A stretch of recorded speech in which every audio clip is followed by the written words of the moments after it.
Kia ora, dear listener or viewer, and welcome back to Zealand. Fair warning, Zealand is set within a post-apocalyptic world, and so we will be exploring some of the darker natures of humanity.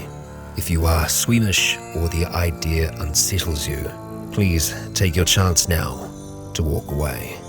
For now, we return to Zealand.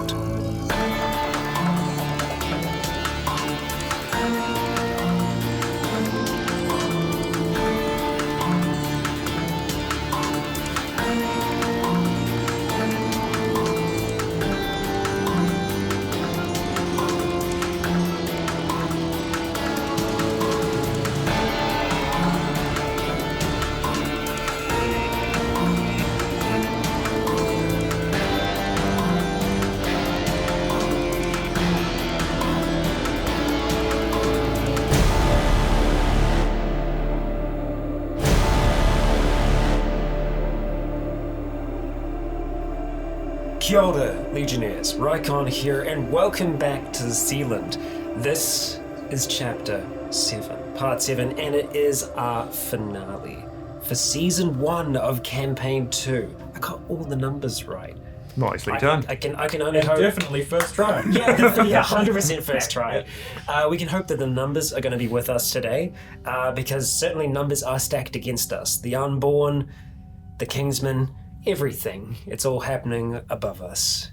And so, with the, utmost confidence, I hand things over to Skulk now. Right, so last time when we left off our brave adventurers, had a bit of a twist in the politics of the region when you saw in the valley in between where your cave system is and the opposing unborn. To the north you saw the green stripes being led in towards the valley, presumably towards the Red Hands, led by Skulk in the game. Evil Skulk. Yeah, the evil one, not the good one. It's a relative term. Yeah. More evil. Yeah. So at that point, you decided, best thing to do is haul ass, go back into the cave system, and see if you can regroup and just have a good quiet think about it, because a lot has happened. You first discovered that Skulk went missing, then Skulk's been in and out, then he is seemingly immune to the plague, and then he's teaching them how to use guns and to do other stuff. So a lot has happened, a lot needs to be processed, and so we find ourselves back in limbo where it's not just the directors, but all 40, 50 of you have been gathered in the main hall, and as much as you can squeeze everyone in to discuss next steps, because this is fairly big. It's very obvious to you what Skulk is planning. War, really. So with the big target he's after, it's going to be the Kingsmen. There's already been a lot of fighting between the Red Hands and the Kingsmen. Presumably, you might imagine, egged on by Skulk in the background. So it comes down to what is going to happen. What are you going to do about what's going to happen? First off the table is starting with Skulk. Nobody really wants to play with the unborn. Nobody really thinks that, they're going to survive even if they help the unborn win. They're just going to be the next target afterwards. So do you side the Kingsmen? Do you try to just do what you did a year or so ago when you came out, just bunker down for the next 20 years? Or do you decide to just leave it all behind and see what life is like on that big boat in the ocean? The group inside Limbo, as much as they all really do like the place and want to stay, seem to be split fairly evenly between your three options. A third of them just want to stay here. They are absolutely fine with collapsing the top floor and going down into the deep caverns you never explored. They're very hopeful that there's going to be another large system of caves in there you can live in, and screw it, they've done a 20-year stint once.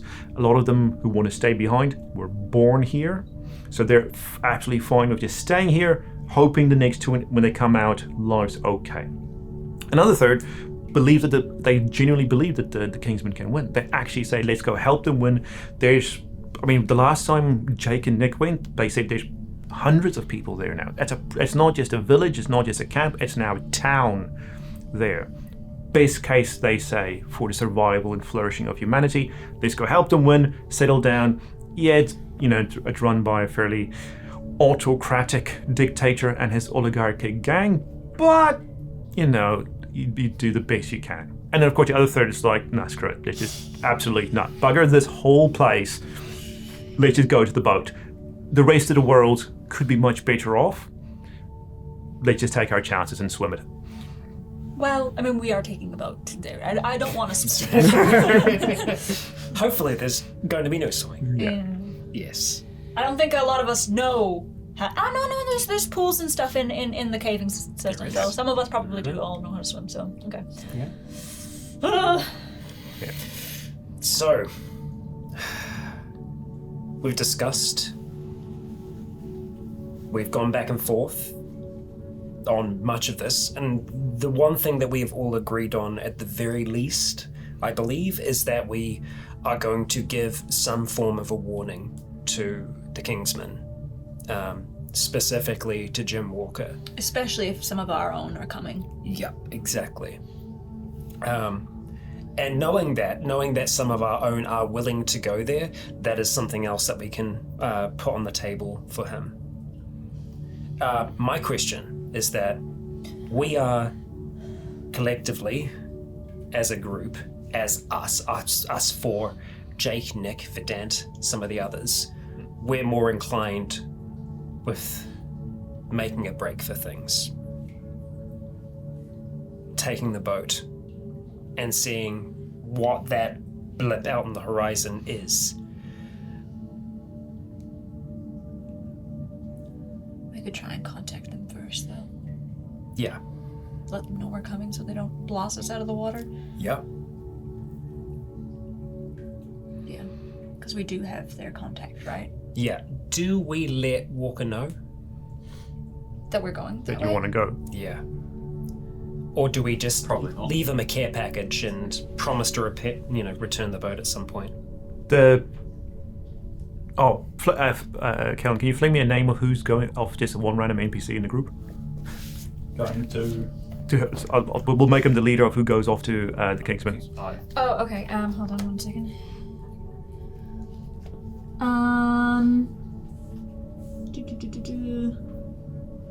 Alice. Alice? Right, Alice, who seems to be the leader of the little faction of around 15 to 20 people who's keen on going to the Kingsmen. She says that while they're there, they will be a fairly big distraction. So if you are going to warn Jim that there are a group of people coming with some goodies for him, while they're there, presumably all the attention will be focused on Alice and her group. Yeah. I don't think we tell them that we're taking the boat.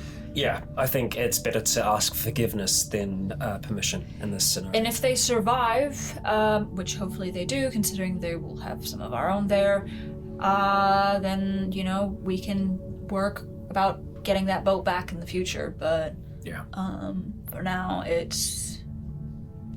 Yeah. Okay. It's our way out. And if they're like, no, don't take our boat, then, we're fucked. Okay. My plan as well would be to try to communicate with Walker directly, not one of his henchmen, not someone that might try and sweet talk the situation to him, might try and downplay it. I think he needs to hear it from the horse's mouth. Yeah, no political advice from me personally. Not You personally.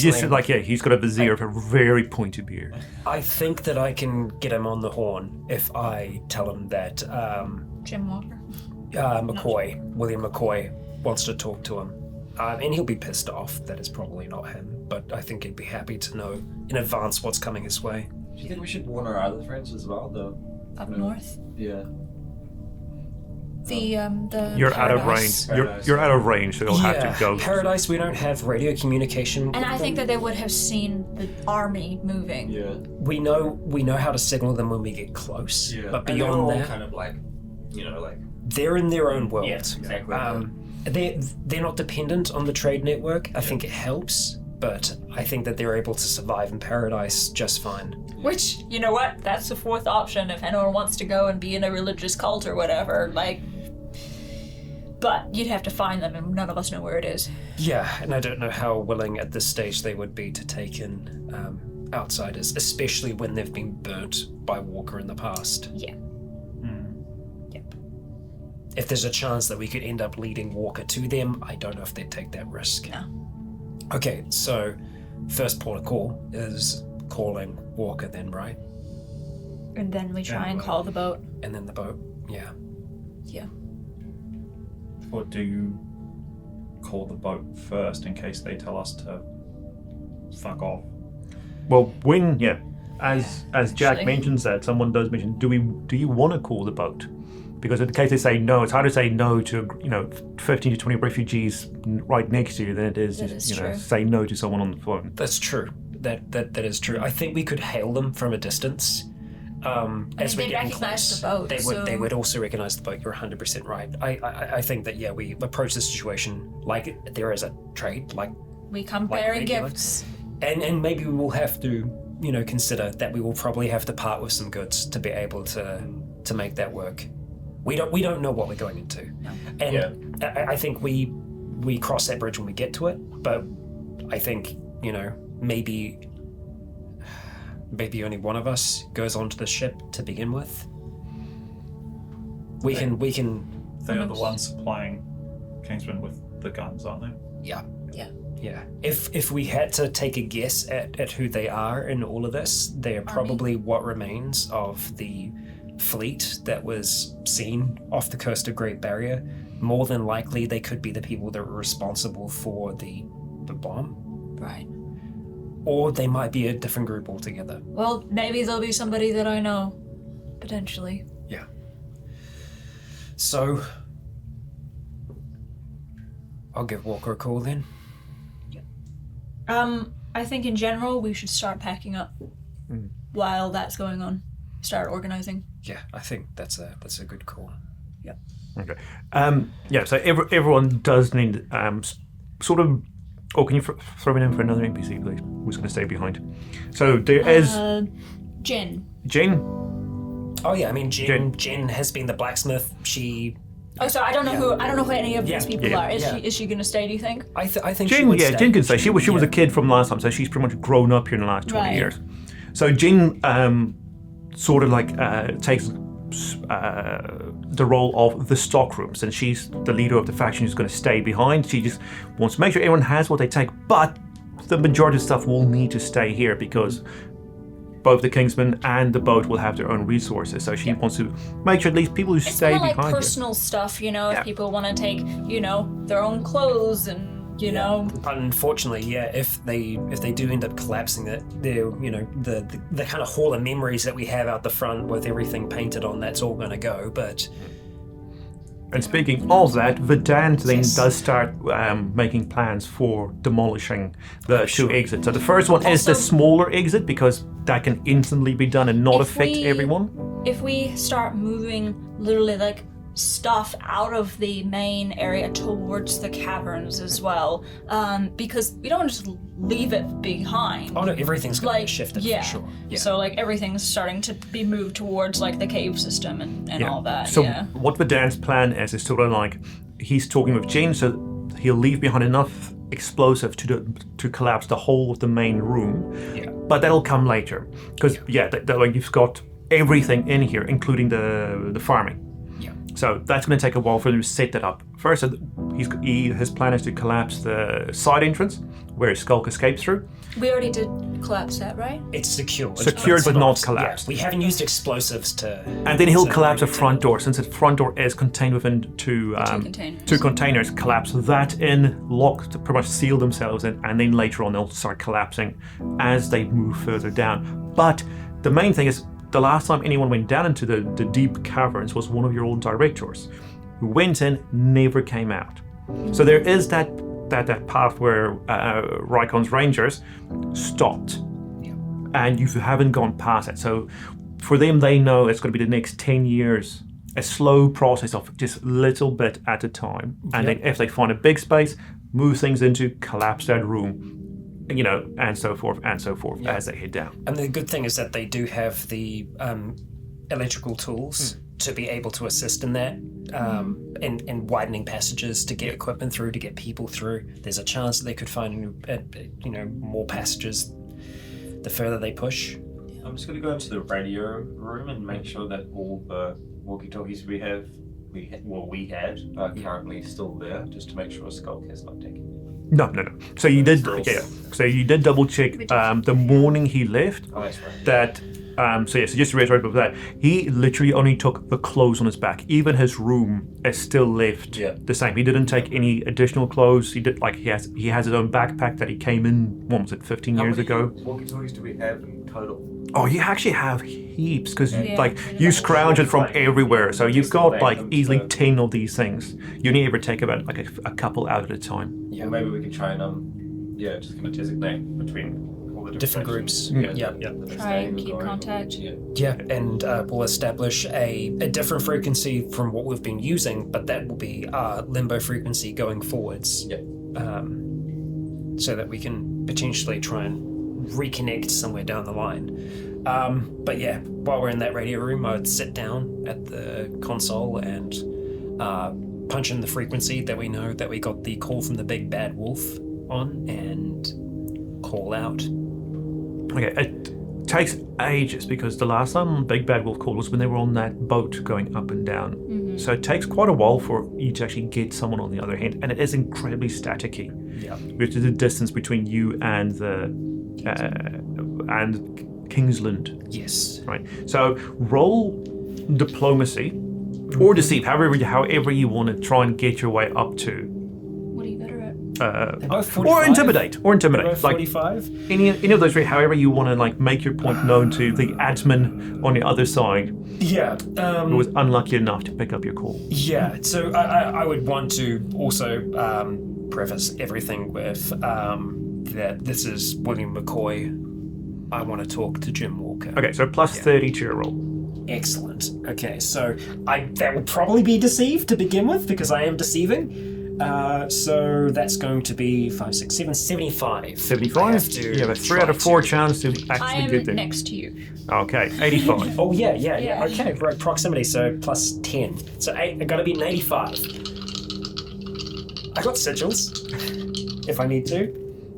33. So not bad. Yeah, 33. Not bad.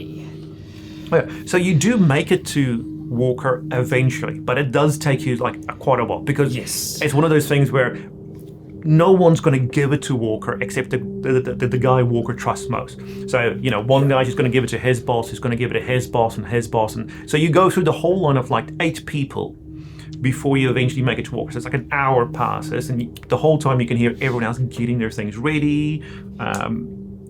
You just hear a whole lot of commotion outside. But eventually, you hear the very calm, almost sedated, but very deep tone of Jim Walker at the other end. And he doesn't say hello, he doesn't have any pleasantry, he just says, speak. Okay.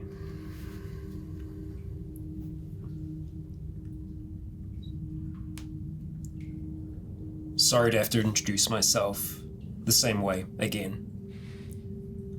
It's not William. It's the bloke with all the scars.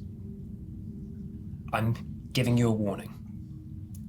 An army is marching on Kingsland. The unborn, the pale ones, the tribes have been united, and they're heading your way. They're being led by a single person, an individual. Yeah. Sorry, I had to make it when you said the tribes. King beyond the wall. All right, sorry, I had to make a joke. Go on. There is one individual that is leading them. He is human, but he walks among them. He has taught them. We've seen them bearing arms. They have rifles. I can't say when they'll get to you, but I've seen them herding mass amounts of dead. And I know that they're coming your way. We have people that want to come, help, fight. We'll be sending them your way this day. They'll bring whatever else they can to help. Okay. roll diplomacy plus 20 minutes, including that 10. It's like, sorry, you actually broke up through all of that. Yeah. It's like, hello, can you hear me? 65. This is a threat. yeah, this is a threat. Army. Yeah. Okay. That is a 79, which is a fail. So I'm going to use a sigil. So early in the game. I think it's important. I think it's kind of Yeah, I think it's important. I'm going to use at least one sigil. So I'm still trying to get a 65 here, so I was just a little over. Come on.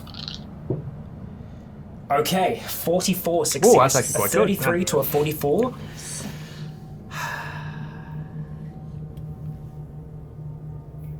What? Okay, so all he doesn't really acknowledge much. All he says is, "And what do you want in return for this information?" This is a... For our people. Yeah. I'd like for you to welcome those that come to help fight alongside you. And somewhere down the line, well, hopefully we can trade again. Communicate. I know you don't like to leave things open. I know you probably don't like IOUs.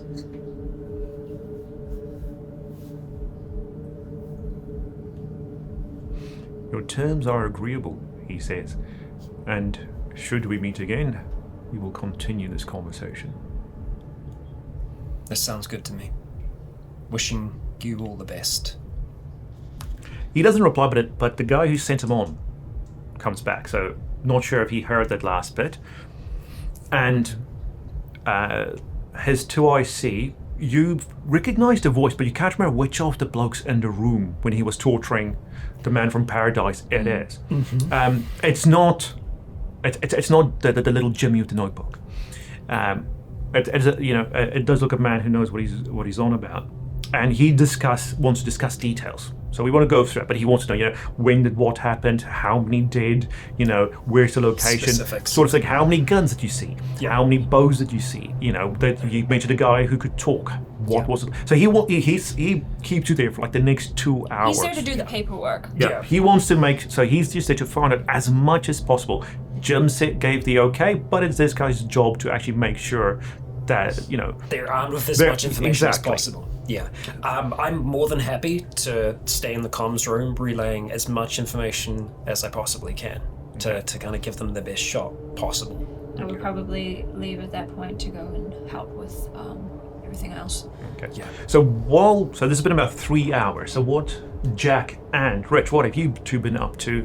Anything specific, or more just like helping out with packing up? Yeah, and just kind of like whoever's going to be taking over the horticulture kind of system, just kind of making sure they know how everything works and how we can keep everything sustainable. The people that are staying and that's in the kind of non-closed off areas, still got food, etc. Yeah. So you've always had people that like to help you out. Yeah, for sure. And one more NPC name. Goodbye. I'll give you one of the younger people. Roland. Roland. Roland, who was your assistant, as with Jen staying behind, and he knows a bit what he's doing. You've trained him well, but he is, very receptive because he knows it's the last time you two are going to see each other. Yeah. So he does make sure, he's very attentive and actually listens to everything. Who knows, everything might blow over and then we'll all be okay. Yeah, exactly. Maybe they'll both just decimate each other and then we can come back. Yeah. Right, Jack. Yeah, a lot of the same. So it's making sure that like the group of us that will be leaving for the boat, there'll be a lot of making sure that everything that group's going to need is secured first before helping other groups organize all their stuff, and probably not part of the people directly sort of organizing what goes where, but helping where I can to make sure everything goes quickly because it's a lot of moving around. Couple of questions. First off, is old Dan coming, crippled as he is, or is he where is he going? He would. Next, right? Yeah. No, I think I mean, safe to speak for Max. I think she felt the same as Dan would, that there's a lot of similarities between the Kingsmen and Eden and previous adventures. So they are not too keen on that. So they're, I'd assume, be definitely part of the Boat crew? head for the boat. Okay. Okay, so Dan was the record keeper alongside Skulk. What's the plans with all those records for the past 25 years? Want to leave them here with the group, or some of them, or do you want to take some with to the boat, or what's the plan? History. Yeah, they'd be definitely going through that to see. Most of that would stay here because most of that is still incredibly useful to the people who will be going underground. There's no doubt some things in there that will either want copies or just to directly take, that'll be incredibly useful to keep amongst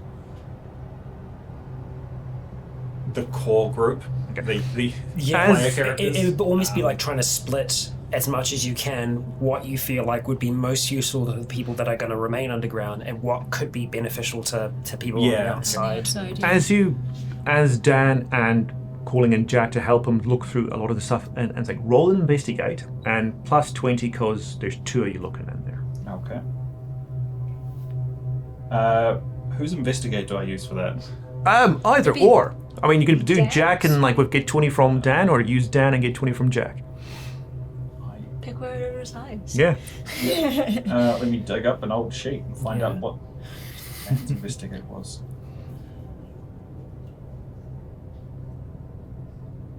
Oh, Jack is slightly better. Well, he's younger, yeah. Yeah, His brain's a bit but sharper. not by much. Okay. All right. That's a plus 20. What's that? It's a 60. Okay. Want to use a sigil, or do you have any sigils to spend? If you want it. I'll hold on to it for a moment. Okay. What do you get? I will spend a sigil. How bad was that? 92. No, it was a Oh 92. my god! All right. You die from a paper cut. Yeah. Yeah. Arsenic laced paper. I'll just spend a sigil for luck reversal and to make that 29. 29. Okay. Using a perk. So that's fair. Okay. As you look through, you look through and think, just seeing what can be taken with you to the boat that is portable. You don't want to carry like a whole filing cabinet, but also you can take the things that they need, Yeah. because it's one of those things where We've also got like hard drives and stuff as well. Because we do still have technology and all that, so Yeah. I don't know if they on the boat have it, but yeah. But Most of it ended up being paper. Yeah. because you do want to leave a lot of the instructional manuals that you wrote and that you inherited from the previous group, just because you don't know what's going to happen in 100 years. Yeah. That sort of thing. So as you look, and there's been 20 years. The previous builders did a whole lot. There's a lot to look through, but you do come across a book where it's not supposed to be, and Dan recognizes, he's like, this clearly is not where it is. It's just a small B5 exercise book, but on the front has been written in vivid for Dan. Dan's never seen this, and it's when he opens it, obviously not going to tell what it is. Clearly this wasn't supposed to be here, and Dan knows his filing system. Handwriting, Skulk. Yeah. As Just a big old fuck you. yeah. LOL. It's one of those animation ones where you flip it, and it's just like, It pops open. oh, thanks. What it is all of Skulk's notes on the unborn and the undead.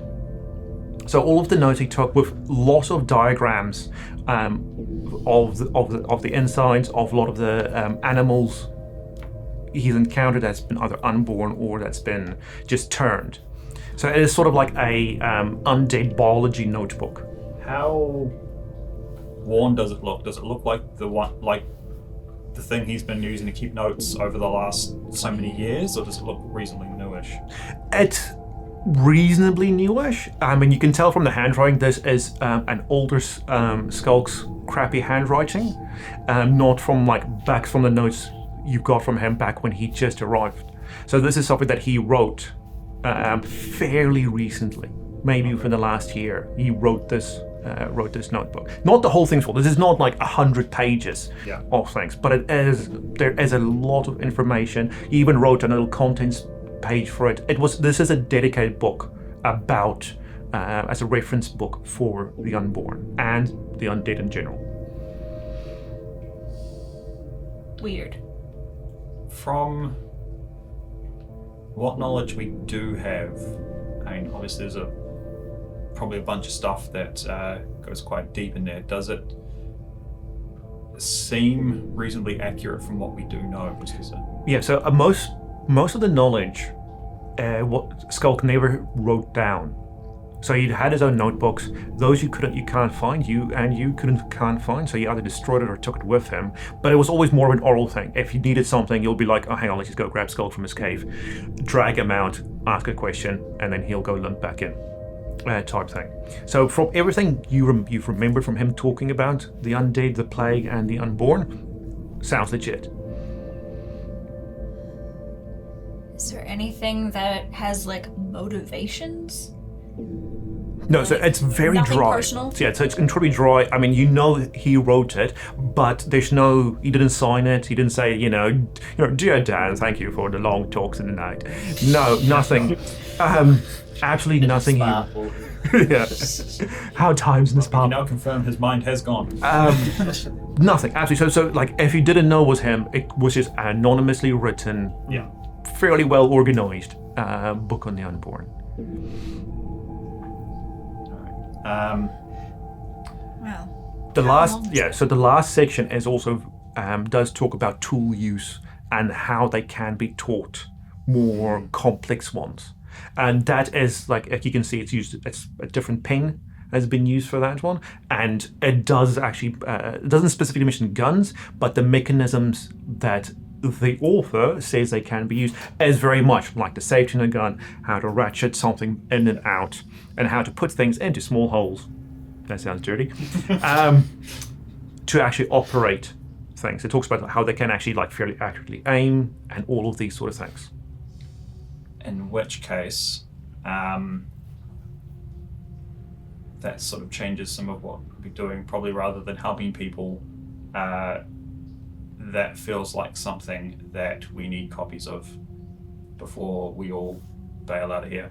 Get our phosphorus writers on it. Yeah. Probably maybe a couple people try and get a copy of this for each group. Even rip out the pages and copy them kind of thing. That definitely feels like information that even if not all of it's from a completely reliable source, it feels like something that each group should be aware of. Yeah.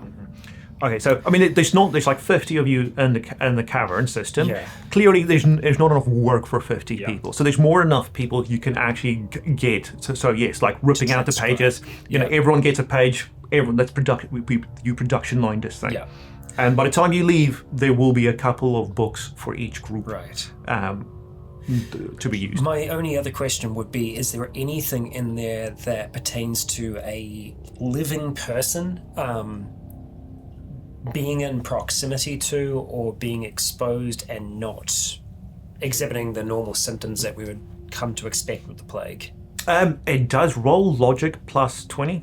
Logic plus 20. Aye. Okay, that's a 50.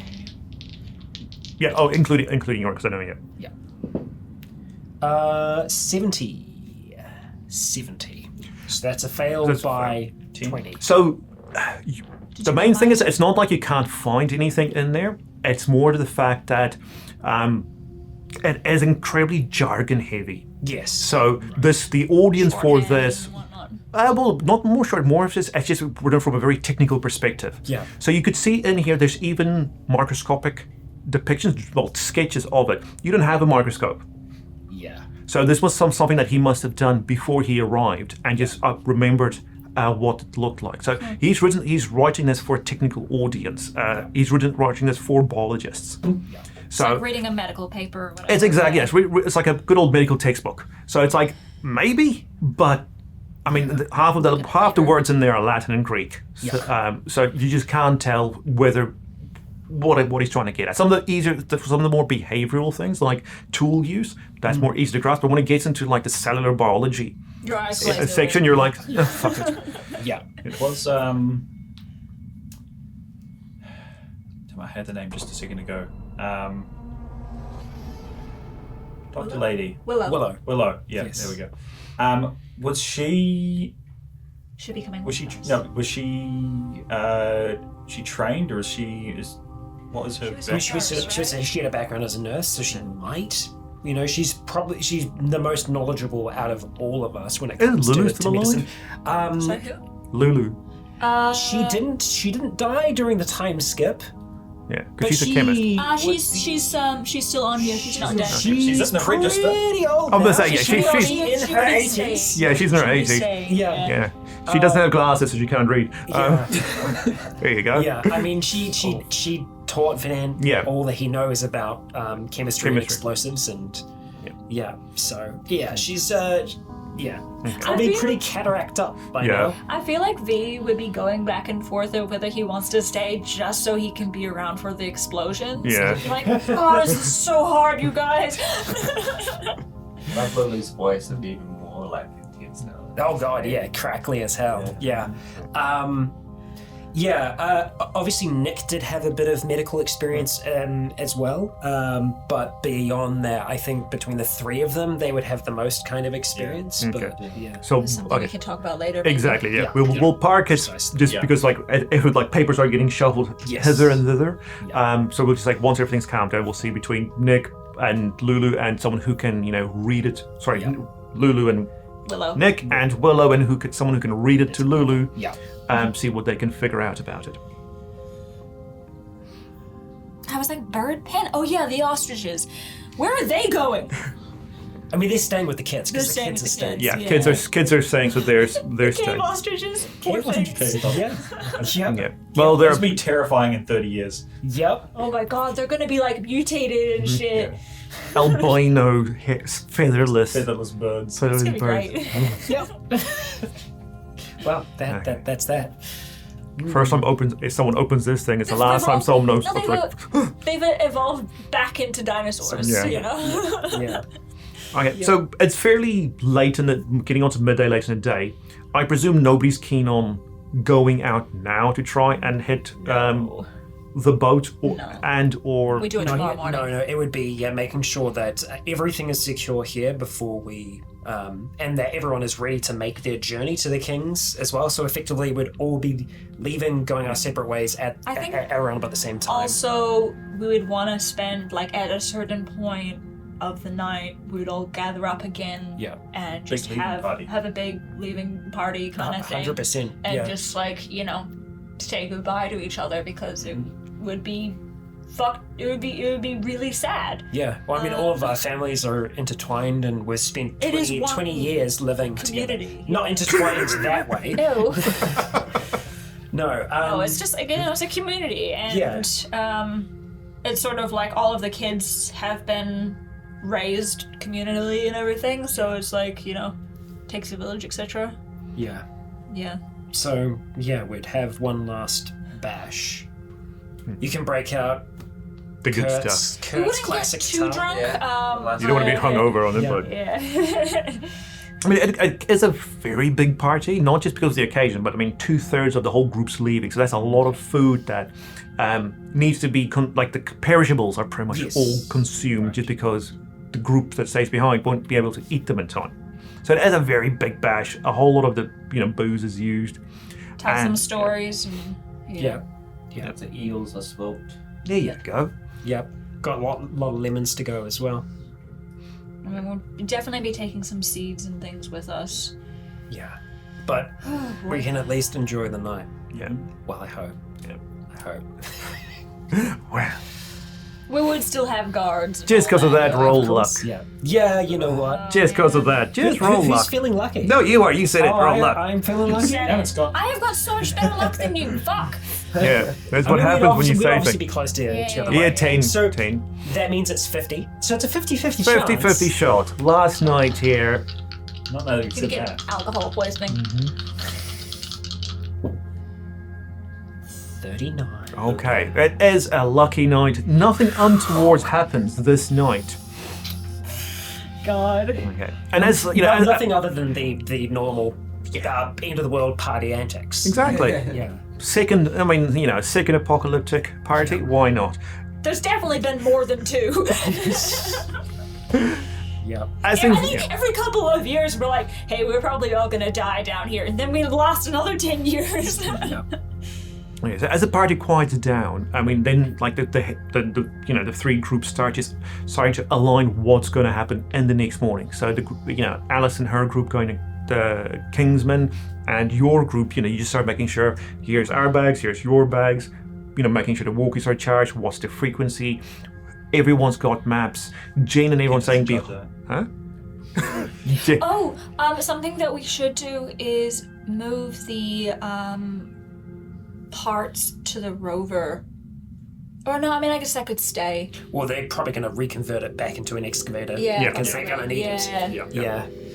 So we're going to wait till we get closer It was so to close. the military before we call them, kind of thing? Yes. Or, yeah. Or we're just gonna go up to them basically and hope for the best. I hope the boat Because is it- still there. Yeah. Well, Well, when you say that, Dude! we're lucky. We're lucky. We were So lucky. we're lucky. So it's far. at least for the night. You It's guys staying want to try there. and dodge it? Stop saying things. Yeah, nothing. That's what I'm saying. It'll be Well, this- fine. It's fine. Basically, everyone makes sure everyone else has maps of where they're going. No one who's going keeps a map of Where Limbo Limbo is. Yes. And the decision is, as soon as you leave outside, once everyone is and the thing is closed, before the 2 groups head off down south, at first going to be a bit of effort made to even further hide the entrance. Yeah. Because they're going to explode the inside of it. Yeah. But there's still going to be those 2 container doors on the outside who probably will be pushed out. Yeah. So everyone's saying, yeah, we'll get up a little bit earlier. Yeah. And just once we're all out and just start shoveling as much crap against that as possible, so it looks fairly hidden. So if Kingsmen eventually, after the battle, move this way, they'll just pass straight over, and everyone will be hunky-dory. Yeah, and we would, obviously say our goodbyes and stuff before we do that because then that's it. You know? Well, I mean, the night is the big goodbye. Yeah. Yeah. One last bash. We leave at dawn. Yeah, I'd spent some time in the morning near the mushrooms and the stacks. We've kept the dead that we've lost so far. Just kind of say a few words to them quietly before finding everyone else and taking one last walk down the halls. Okay, you go there alone? To the mushrooms. Yeah, to the mushroom farm. Okay, roll investigate just for that. Oh my god. I do not have my bonus. No. Mushroom. You know what? I'm gonna use a sigil here. Oh, if you want, it's nothing gonna jump out at you. I'll give you that little preview for free. Scott, save it. Okay, I gotta investigate 35. I know, but Fairly to save average. it.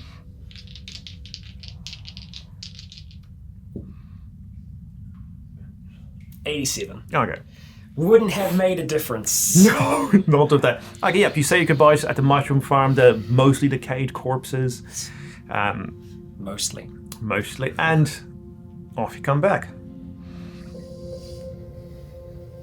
I'm not worried about anything at all.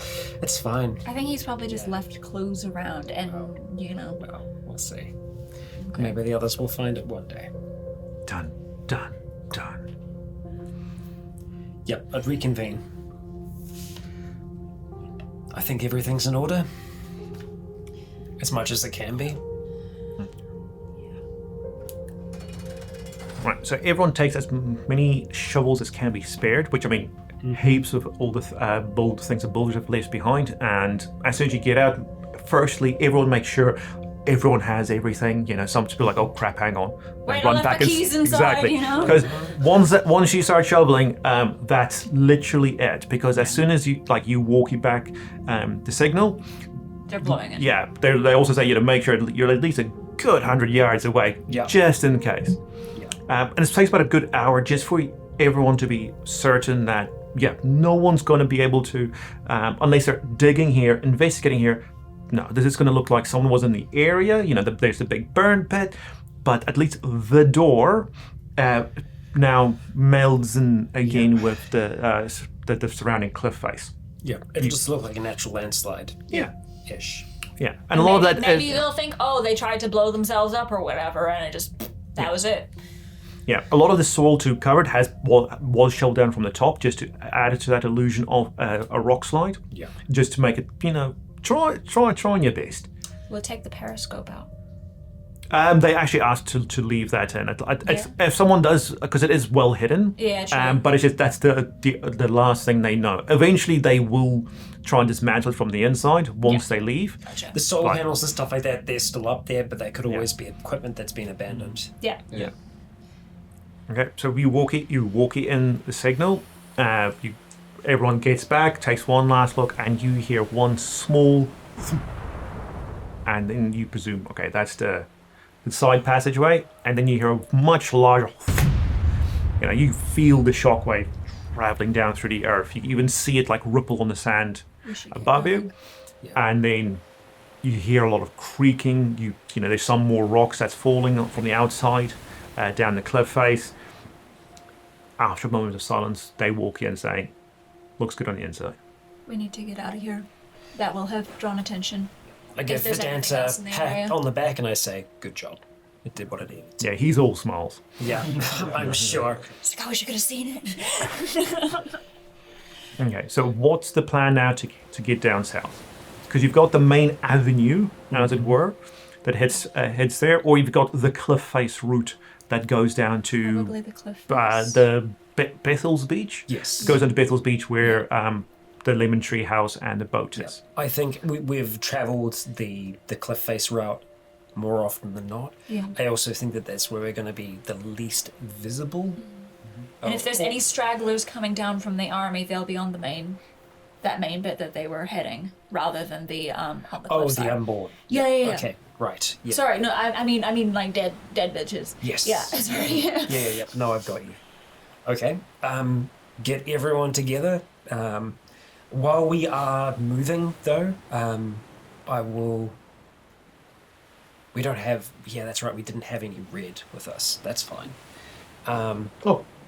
You can bring. I mean, seriously, like I said, if you had like literally all day to make sure you've got. We did have some red things. I know. I remember like specifically we didn't have because of a luck situation. We didn't have a lot of red fabric. No, but if there's pinks and oranges close enough, Yeah. We'd use whatever pieces we can on those that are leading, that are in the front of us.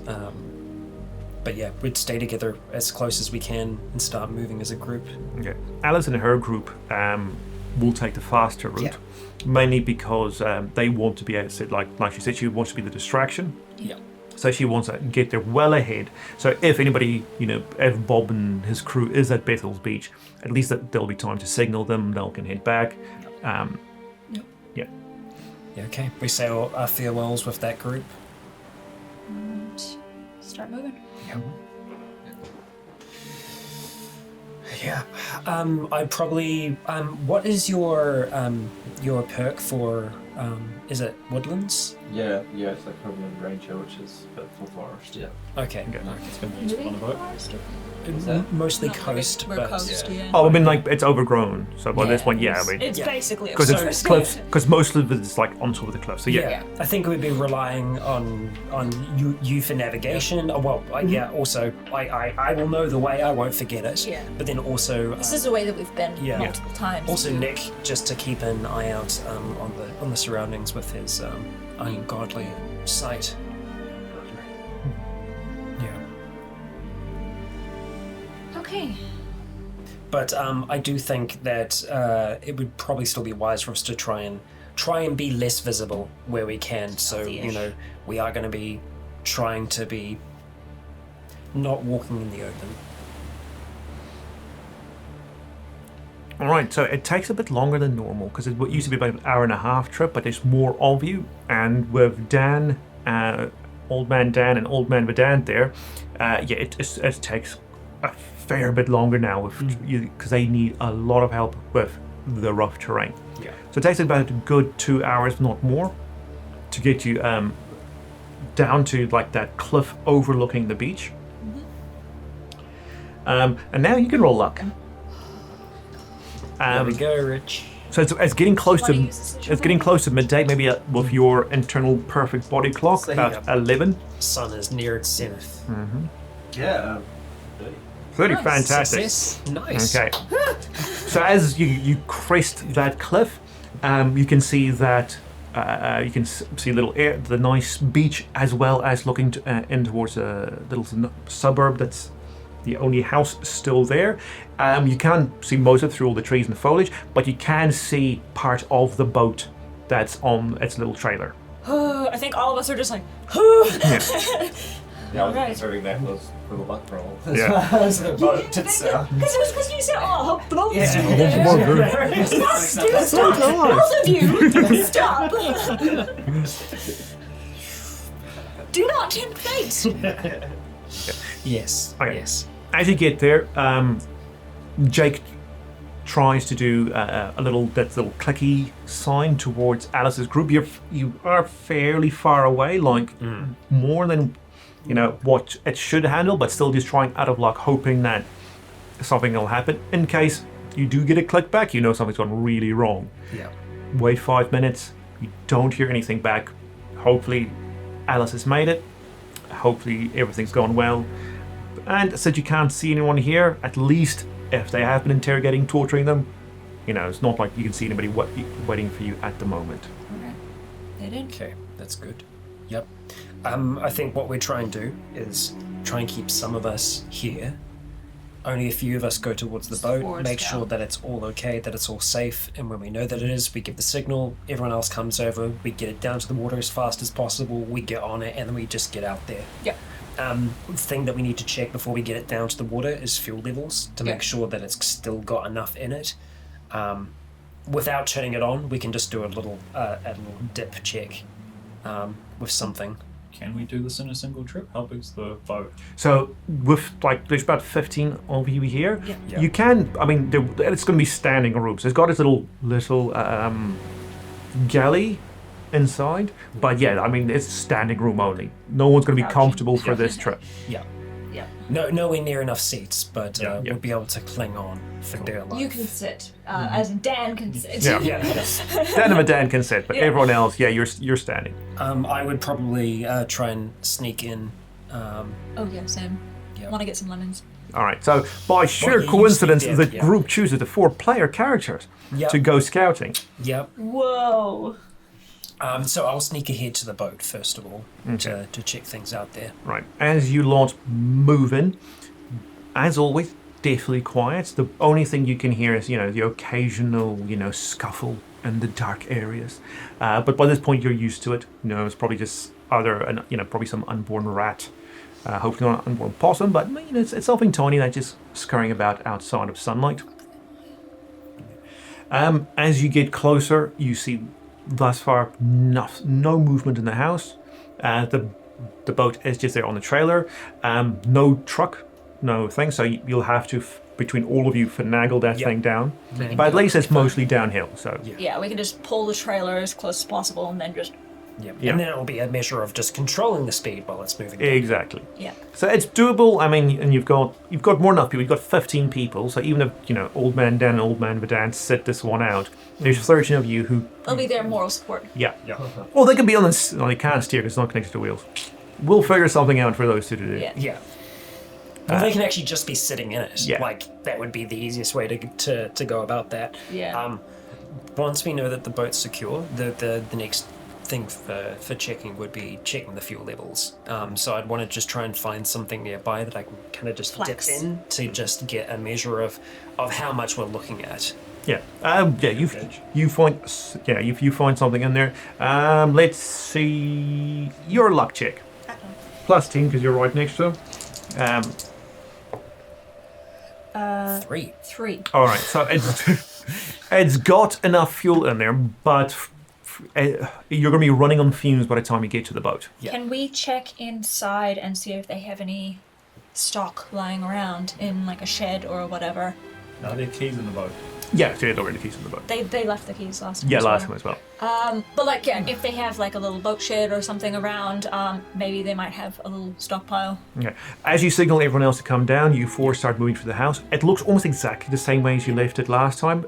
Not much has changed. Lights are on. Huh? Lights are on. Yeah, lights are still on. The TV's just now at like a DVD home screen. Yeah. The last movie they watched. Oh, they were they were watching The Simpsons, so it's just The Simpsons like the home screen for the DVD. By the time you're done there, that tune is just stuck in your head.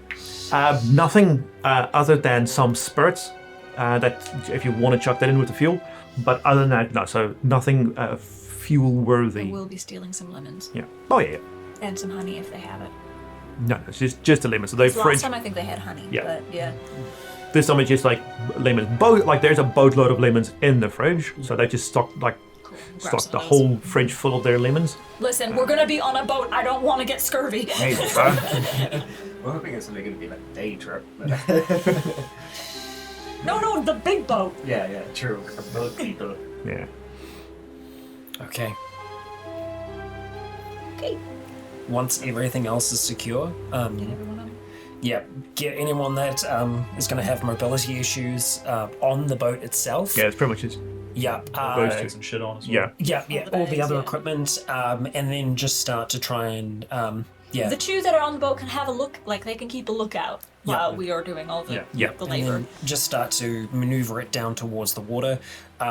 I'd probably suggest for Nick to be keeping an eye on the water itself, because once we get into the water, we're going to want to get on this thing and go as fast as possible. Because last time, we were aware that there was a seal or something that was nearby in the water that seems to be its home territory, so we don't want to be tangoing with anything like that. So let's get in Guns at and the start ready to and all gun it that, as yeah. fast as possible. Okay.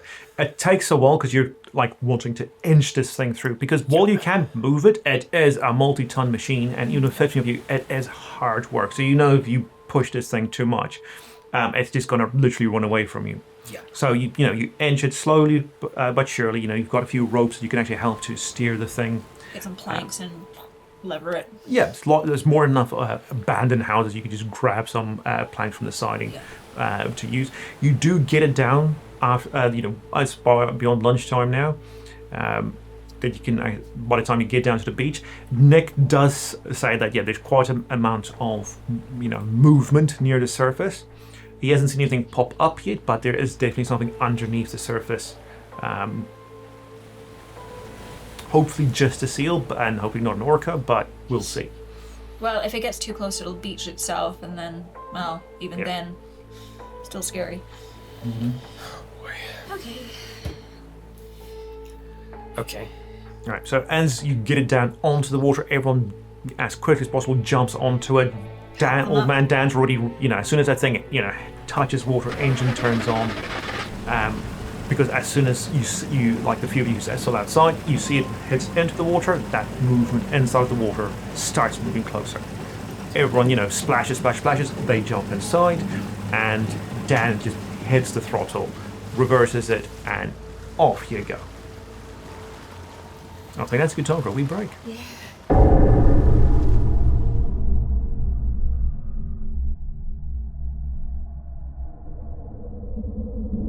Alright, so the boat reverses, and old man Dan pedal to the middle.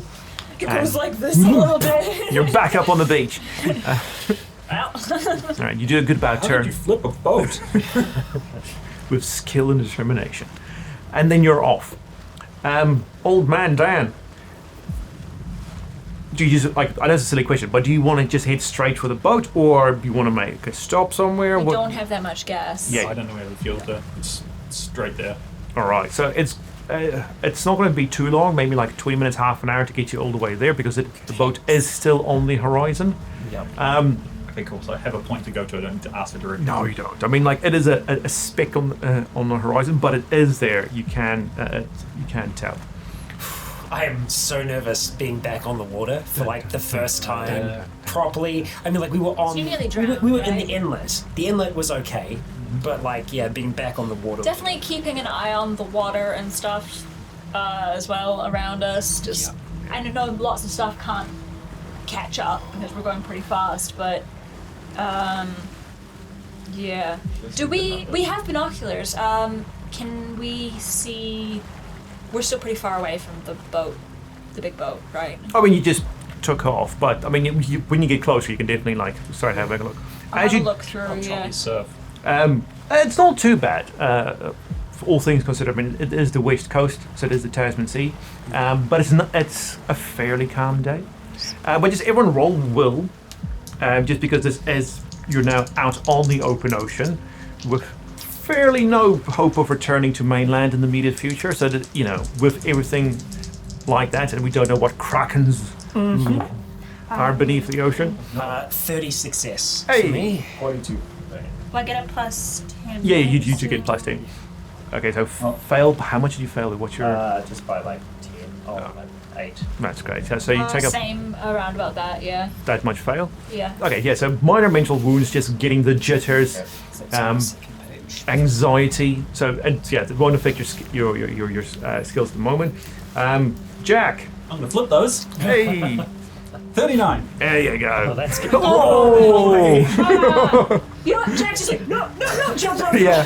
Really don't trust my dad. Because he hasn't been on a boat before. Other than No. the rubber ducky. The rubber ducky. I have Yeah. once. Yeah. Yeah. I have once, and Scott almost died. No, I'm talking about you, about Jack. Jack, yeah. Jack's been on the little boat. He's been on the rubber ducky, but Dan's been on big boats. Yeah. No, I was with you when you went overboard in the breastplate.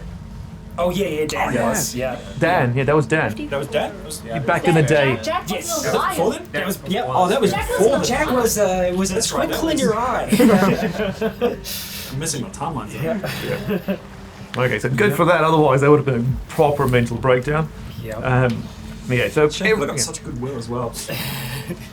okay, so at least I failed by 8. yeah. So there's some jitters, some anxiety. Fair, I think. I think But- it's just like leg, Yeah. Yeah, I mean, like it's a big day, so it's nothing really to shake a stick at. You do see quite a lot of movement in the water, just by the by what you can see just under the waves, things just slightly coming above, because Pedal is to the middle with Old Man Dan. Nothing gets too close to you, just because you are absolutely hauling ass across there. There is a couple of times where there's something in front of you, and you all just do feel the thump of something hitting the bottom of the boat, but nothing to capsize it. Nothing to that's anything more than just throwing you about a little bit. What's in the ocean is none of my business. Yeah. Okay. Steering. That's without even the zombie shit. Yeah. Okay. Steering through the binoculars, as you think you've reached a halfway point. The speck is now significantly bigger through the binoculars. Callan, you can see it is an obscenely huge ship. Like even from this, The cargo one, or? you think maybe it's very long, very flat, but it's massive. This thing. Not too much further, and up on deck, Old Man Dan. Well, everyone on deck here this, but Yeah. because Old Man Dan's driving, but Dan's right next to you. You hear through the speaker, a voice coming through. Neither of you two, neither Old Man Dan nor Dan was present with the other one, with the other talk from the boat, so you don't know if it's the same person you're talking to, but you presume it's the boat. It's the only person who could be it. And the radio comes through. Avon lady, that's right. Yeah, you're not sure if it was. Yes, it doesn't say Avon calling. Yeah. But it does say. What did I say it was going to be? Grandma calling for Little Red Riding Hood. Little Red Riding Hood, come in. So, Old Man Dan at. Well, Vedant, I'll let.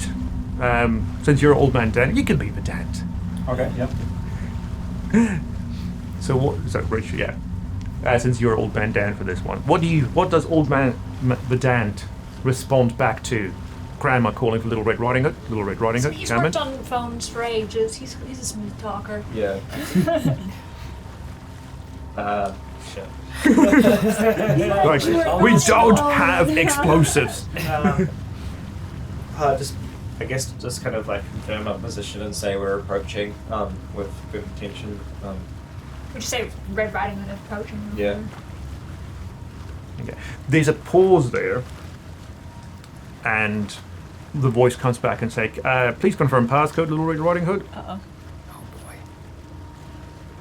So what passcode? There is no passcode. Does anybody have a dance old character sheet? No. All right. What's your diplomacy? My diplomacy is 50. 50. Yeah, I think it is higher than the dance where it was. Okay, roll diplomacy. I'm gonna roll again. All right. Oh, 51. Failed by 1. Oh, Okay. I mean, like, Could be worse. could be worse. This seems kind of like realistic. Yeah. You know? Yeah. Okay, the voice just says, "Right, Little Red Riding Hood, come park on up." There's not like a passphrase written and vivid on the. You're looking. Damn it! No. And I feel like we're going to say there's no passcode. I mean, I feel like they know something's off, yeah. but Yeah, I feel like should we potentially say something before? Yeah. we do it? just so we don't get blown up. I mean, the thing is, we'll be shouting at each other over the engine to try and gear each other. But yeah, it would be along the lines of they probably know that something's up, that something's amiss. So, I think as long as we present with our arms, that's a good start. I've only got one good one, so maybe I go out front. You're the better talker. I think. Wait, what's your diplomacy? Just send all the cripples to the front. Look, Yeah. we're harmless 45. and armless. You've got a XX. What does that mean? It's that I used it last session. Okay. Yeah, or the session before. All right. Did you up your stuff? Yes. Okay, cool. Because should we radio back and say something, or do we just want to talk? He has to pull up, so Let's get close. yeah. If they start firing at us, we take evasive maneuvers and we get the hell out of Dodge. Why did you say it like that? Yeah. Evasive maneuvers. Warp speed 3. Yes. Okay, yeah, you know what? I grew up in the woods, okay? So, I think with a growing pit in our stomachs. Okay, so Keep on moving. all ahead full. Yep. Okay, as you get closer, everyone, even without Slow binoculars, can see just the vastness of this vessel. For anyone looking at home and want to look this up, it is what you see as the USNS Gordon, a transport ship for the US Navy. oh shit. No flags flying, but looking at the binoculars, you can actually see the name on the side of the vessels and faded paint, the USNS Gordon. And just to give a bit of a thing, it is 291 meters long, so almost 3 football fields. The Gary one Gordon? No. Yeah, it's Oh, yeah, wait, it's no. the MV Gary 1 Gordon. Oh shit. Oh wow, yeah. Yeah, so that's what it looks like. So it used to be an old transport ship that the US Navy bought, and it looks fairly similar to what anyone can have a look at on the internet. It's still got all the those Big cranes things, on yeah. top. Although, as you get closer, and especially for those looking through the binoculars, you can see they've been almost like remodeled into a large tent. So it looks almost like there's a circus tent on top, as Cool. large tarps have been strung between the these cranes, who's now folded up to form a nice V, like a conical shape. And the rest of it, you can see little shacks and tents have been set up on the vessel, and there is a lot of open space for them to have made this little floating town. So, The thing does, I mean, I wonder how many people on this boat. so it is, it is a big thing. It sticks easily 10-20 meters up out of the vessel. So there's 4 or 5 stories of stuff, and before you even get to the top deck, from what you can see on the ocean. And that's excluding the back end, which has got the bridge and all that stuff on top. So it is massive. So what so those of you who used to be back at the bridge with Eddie's crew, it's sort of like that whole town he built there on a boat. I see. That's a big boat. Yeah. As you get closer as well, you can see that lines have been strung to smaller vessels around it. Some are just what looks like fishing, very small fishing boats, equivalent to yours, maybe a bit larger. And you can see 2 small patrol vessels that are on the other side of it, but you can just, from the angle you're approaching, you can see the patrol vessels there as well, which are the more armed ones that you presume will be carrying the guns, since you can't see any large armaments on top of the Gordon. No cannons.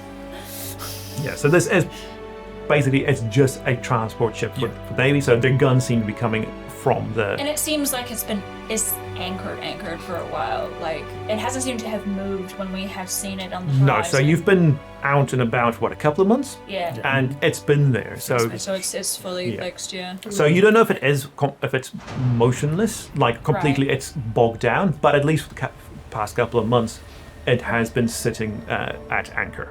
Right. Okay. There is no more radio traffic unless you want to initiate any.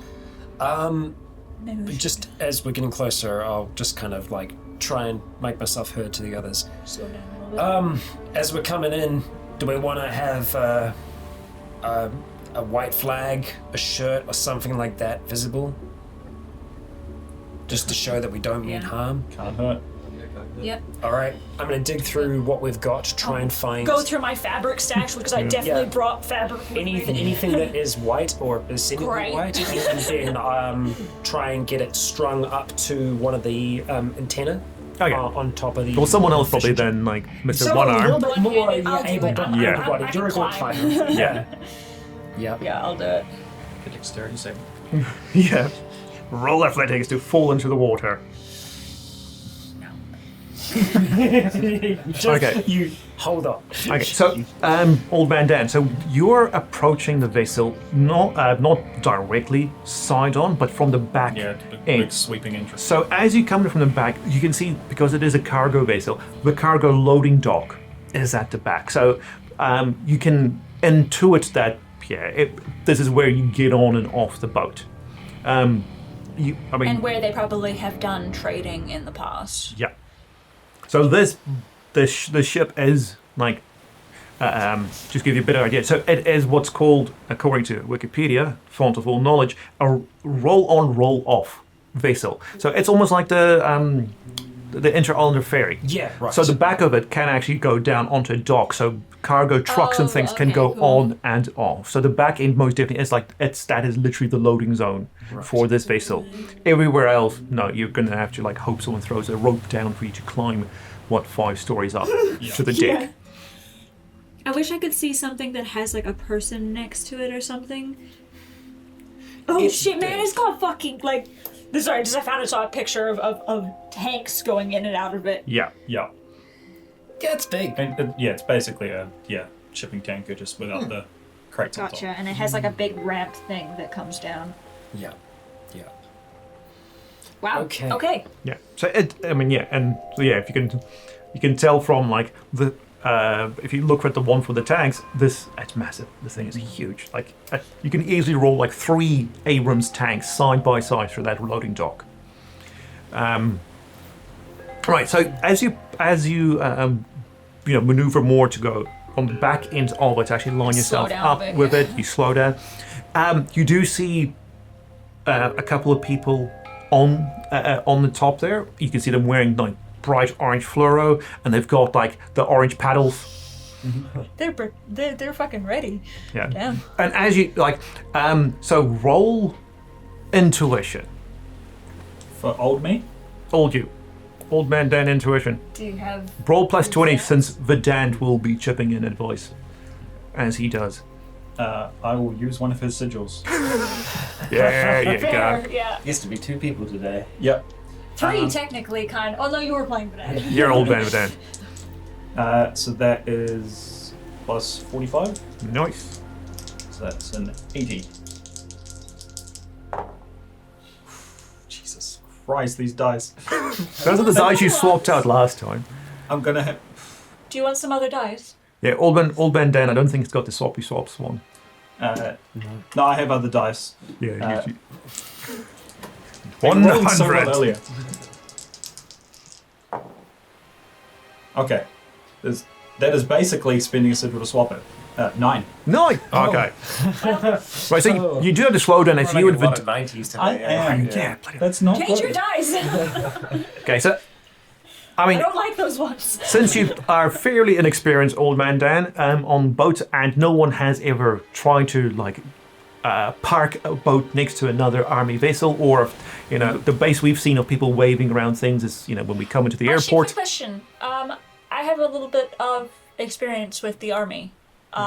Because went to Great Barrier and was in the army there. Would I? So, well, Yeah. not very, but. Yeah. Most Would of I it have would have any- been land. Would have, Yeah, it would have been land, but I mean, I was in the oil field, so it's kind of. Okay. yeah. Looking after the binocs, underneath the fleur jacket, yeah, there's dudes in fatigues. Cool. Yeah. Old man me does have luck reversal. Oh, he does. Well, I mean, Gonna flip those. it would have been 9 as well. It would have been a 29. Oh, we'll go with 29. And it's fine. As long as there's more of a binary one. Just so, because, everyone else, base thing we've got is from the airport, from someone, showing them, Yes. thing. So, you between you and old man Vidank, you do an intuit. All right, hang on, what the hell's he saying to me? Move this way, there. It takes a while, and by this point, that thing is literally running on fumes, and you can hear the engine stop-start as you're trying to, gracefully not bang the side of a giant army vessel. And while you two are doing it, the other you two and you two now get a good view on the back end, or rather the dark side of the moon type deal, the side of the boat, that ship really at this size, that you couldn't see from land. So there's not just 2 patrol boats, there's 3 patrol boats, and they are heavily armed vessels. Yeah. They've got not giant of cannons that's reserved for cruisers or anything, Machine guns? they've got machine guns, and they've got big guns. These are things that can actually do they're meant to do proper damage to other ships, buildings, and tanks on land. So this is not just 2 blokes on the back of a pickup type deal. Yeah. Eventually, Not like the Kings. eventually, Old Man Dan does park it where the guys on top wanted to. At this point, everyone is still sort of looking up. This is still a good 10 meters above you. But he is, when you look up, you can see he is actually holding the paddles off the edge, so you can actually still have a good look of where he wants you to park your boat. Once that's done, you just see ropes being flung down, and someone shouts at you in an American accent to just tie up the vessel, since this thing ain't really going to be properly anchored, and they presumably don't want it to scrape the paint, The grey paint. the nice grey mottled paint. I know, on Miss this ship. Enox. Okay, and then a rope ladder. It's unfurled and thrown down. Be able to go up that? Yeah. Yeah, it's not like it's not like You've only got one fucking hand, dude. yeah, it's not the sort of Kid Scout rope one. It's like the bars are metal Okay, alright. with rope on the side. Listen, I was imagining a bendy, No. pulling from. Rope ladder. Yeah, Yeah, and I was no. like, ooh, that's going to be really difficult for any of us to go up on. Yeah. But even with that, I mean, someone on the boat, probably Jake would do it, does secure the bottom end of it just to the boat so it doesn't, Okay. blow in the wind. You want to go first? I'll go next. Yeah, sure. All right. I mean, I might know some of them. Who knows? Who knows? All right, so player characters up first. Jake and Nick to follow. Okay, you make the most physical exercise you've had in 2 months. Up, 5. We've been running. Up 5 stories of a rope ladder. Taking it slow and steady. Yeah. Yeah. Okay. Leaving heavy equipment or anything else like that behind. Yep. Right. As you climb up, Still have my sword. land is now. As you look back now, the land is now also a speck on the horizon. You can not really a speck. It's a thin band, line. but very little can be made out from this distance. You might have a better chance on top with binoculars or with whatever telescopes they use, but from this end, no. You're not sure, things you see on there is like wispy clouds, low-lying clouds, or if they're smoke coming out. Yeah. It's just, at the moment, you are removed. Because we're on the west coast, right? Yeah, so you're looking So east. we can't see Coromandel or anything like that. No, that's on the opposite. That's on the east coast, yeah. Okay, you make it up to the top. You see the two guys who help motion you into park the boat, and you immediately see 4 other men, all with rifles, and then you can look further into like the vast cavern of the storage hold, and it's busy. There's quite a lot of people there. Some of them dressed in fatigues, some of them more, let's say, half dressed. You can see they're just wearing a shirt and some, any pants, or they're just wearing like a fatigue jacket over normal clothes. Some are just in civilian clothes. Quick question, sorry, are we in the cargo hold or are we on top of the ship? So the cargo hold is sort of midway up. Okay, alright. So you're looking in now through like where everything gets stored, and it's just pretty much a giant hole in the side of the back of the boat. Above, you can see where the structure goes up into the bridge. Gotcha. There is glass, but because the sun's fairly high up in the sky, the reflection you can't quite see in through the glass. The window's up there to see what's inside. Right. Okay. Of the 4 main, no one's pointing guns though. No. They've all got good trigger discipline. No one's itching to kill someone. They're not like the kings. That's great. Yeah. No one's bad to shoot their feet off. One of them does step up. He's everyone who's watched any movie can see this as American Army fatigues, and he does have 2 bars on his shoulders. And what does that mean from my time in the army again? Is that Important. wow? Yeah, no, I figured, but The other 3 men have just got chevrons on their side. so what rank is he then? Captain. In this case, you can all into it. He is either Marines or Army. He's not a naval captain. Gotcha. And he pauses for a while. He's also still got a rifle and everything. Does anybody want to make the first attempt at speaking, or you want to wait for him to say something? Step forwards. No one makes a move. No one's going to like. Yeah. We're not your usual customers. We can tell. You're a bit tall for Little Red Riding Hood. Yeah.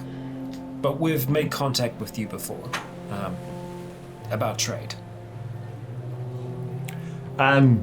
Just like, he's not the guy who called. Big bad wolf. No, I mean like the Big guy who. Wolf is King. No, I mean the guy who just talked to Vedant on Grandma. Oh, this is the Kingsman as well. Yeah, Grandma. And because you were talking to Avon, Yes. he's not Avon. Yeah. So Avon was a Kiwi accent. Yes. So- Yes. Yeah. This dude is, very, very American. Yeah. Slight, sort of what's that, South accent, drawl. bit of a drawl to him. Yeah. Not quite, Alabama, but Yeah. I might have an advantage here because everyone fucking can't tell the difference apparently Yeah. between accents. but definitely from, from you say maybe Texas, Colorado. Yeah. Right. Dude definitely wears a cowboy hat when he's not in his fatigues. Yeah. Drink Kentucky straight. Right, so he goes, because you're a bit tall. Sorry, you replied with when he said you were too tall. Oh, you said trading. He goes, you must be the North Island grocers. Not them either. We're in between, or we were. We're from the mainland, but things have changed there. The situation has changed there. And it's going to change in a pretty major way. The North Island grocers, I think that they're going to be okay. But the Kingsmen that you've been dealing with before, we can't be certain. We're not with them. We have traded with them before. Any interruption, say so. Let her know you've taken their boat. Yet. They owe us. I hope to be able to return it. I come with information. Probably some of the most, there's something of considerable value. I think probably to you and to anyone else that has a care to understand this plague. There is a army, a united group of tribes of the living infected, We call them unborn. the children of the dead. They've been unified and they're marching on the Kingsmen now. Some of our people have choose to join them. The rest of us are hoping to try and find safety elsewhere. That group, that army of the dead, is being led by an individual. I believe them to be unaffected by the plague. He has walked among them for some time, seemingly. He has walked among their spores with no ill effect. So either he's immune or there's something else going on there. But he's taught them. He has. He's taught them how to use tools, how to use rifles. He has managed to organize them, and somehow has managed to unify them. These two separate groups, but no doubt others. That individual, I think, is a linchpin, but at the same time, as I said, if he's immune, or if he's somehow different, then that could help us understand what this is, what's burnt the world. I don't know if that's of interest to you, but I know this man. I can help you find this man. He definitely perks up at that. So I just need to find something to show you. Okay, roll diplomacy though. Okay. Plus 10. No, plus 30. So plus 20 plus 10. So 30. Okay. Plus 30. Okay. So 5, 6, 7, 75.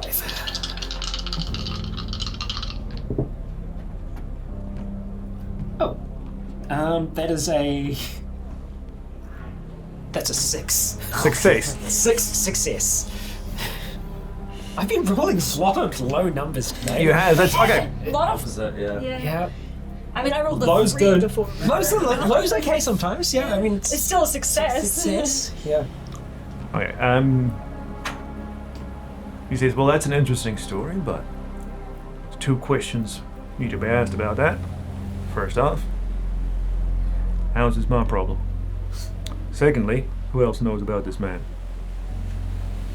The Kings are aware of him. They don't know who he is. I don't think they'd be able to identify him easily, but they are aware that there is a human among the dead that is teaching them, that is corralling them, and that is, I think, causing them to march upon them. And who else amongst you knows who this man is? We all do. He was one of us once. Alright, so what do you want? Why is all this my problem? Eh? Why do I have a boat full of how many people down there? What do you want me to do? 15. We come from a number of different backgrounds. We have skills, we have knowledge. We come with some knowledge that we've been able to preserve so far. We want safety. We're prepared to earn it. Alright, roll diplomacy. Plus 10. Yeah, I'm gonna use a sigil Or on you that. could wait, and if you roll badly, That's true. roll it. It's a 55, so I couldn't prove my chances. That was the 10. Is that with the 10? That's with the 10. Yep. Does someone else want to talk next time? I would actually pipe up. Hey, that's not a bad skill. I would That's not a bad actually skill. step forward as well. I used to work with the army on Great Barrier. I might know some of your people. Before everything kind of went to shit there. It was among the farmers that we all rescued from up north. We're all capable, skilled. We've been dealing with things for a while. You've been out here, and we've been kind of in the thick of it. And we're... He smiles conspiratorially when you say that. Smugly. Just don't want to roll on that. Oh first yeah. one. Do I hang on? Yeah. Yeah, Okay, just hold that dice. Yeah, Might get a 1 bonus. And we know that... Seems like it's a good smirk. Maybe it was the yawl. Maybe it was the yawl that threw him over to our side. I think it's they've been doing work on land as well. Probably, yeah. We don't know your situation, but we're just hoping it's a we help you, you help us sort of situation. Plus 10. Okay, I rolled a 94. So 94. 94. So I'm going to have Get to use the this fuck essential. off my boat! I thought it was gonna be like a 1. It's like doesn't matter how many bonus or anything. You're like, I still succeed. Plus another 10. That's Yes, it's plus yeah. 22 like your base stat. Yeah. So it'll be 65. Okay, so just not ideally rolling. I'm not great at talking, but you know. Okay, Okay. 11. 11. Yay! Okay. It's good. It's good. It is. I know it's low, but it's still good. No, it's a pass, so it's not getting booted off a boat. Yep. Yeah. Often literally. Right, so he says, all things. I think we've got something to talk about. Get your people up. We'll take care of them while we go have ourselves a conversation. Hell yeah. And We do have there's, some trade goods as well. I was going to say, there's one more thing that I can potentially sweeten the deal with as well. This man. You don't play poker, do you? We don't put all our cards on the table for. We'll get to that. All right. No, man played his cards. Man played his card. Let him play the card.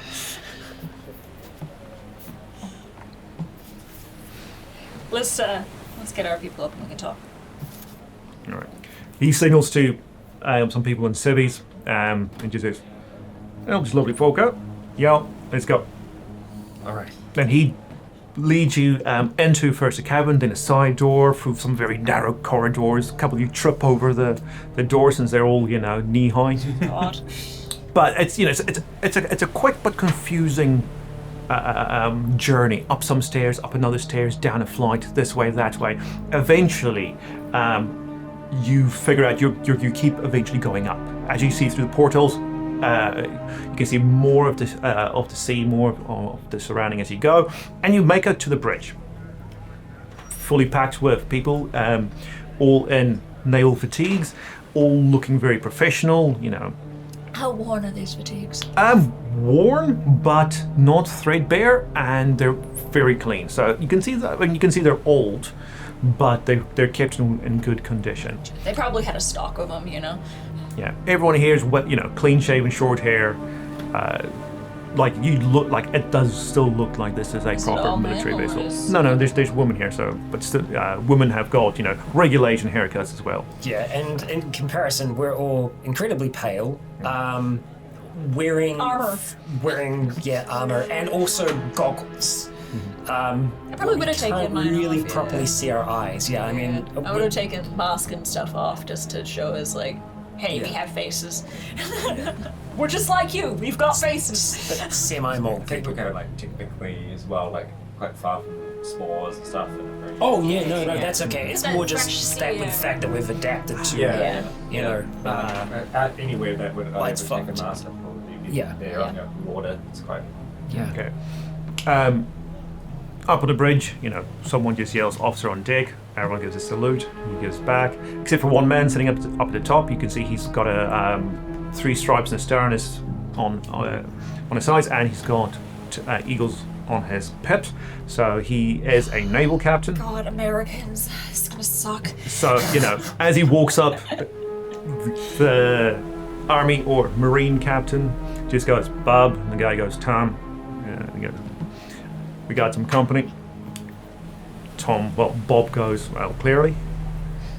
Let's have a chat.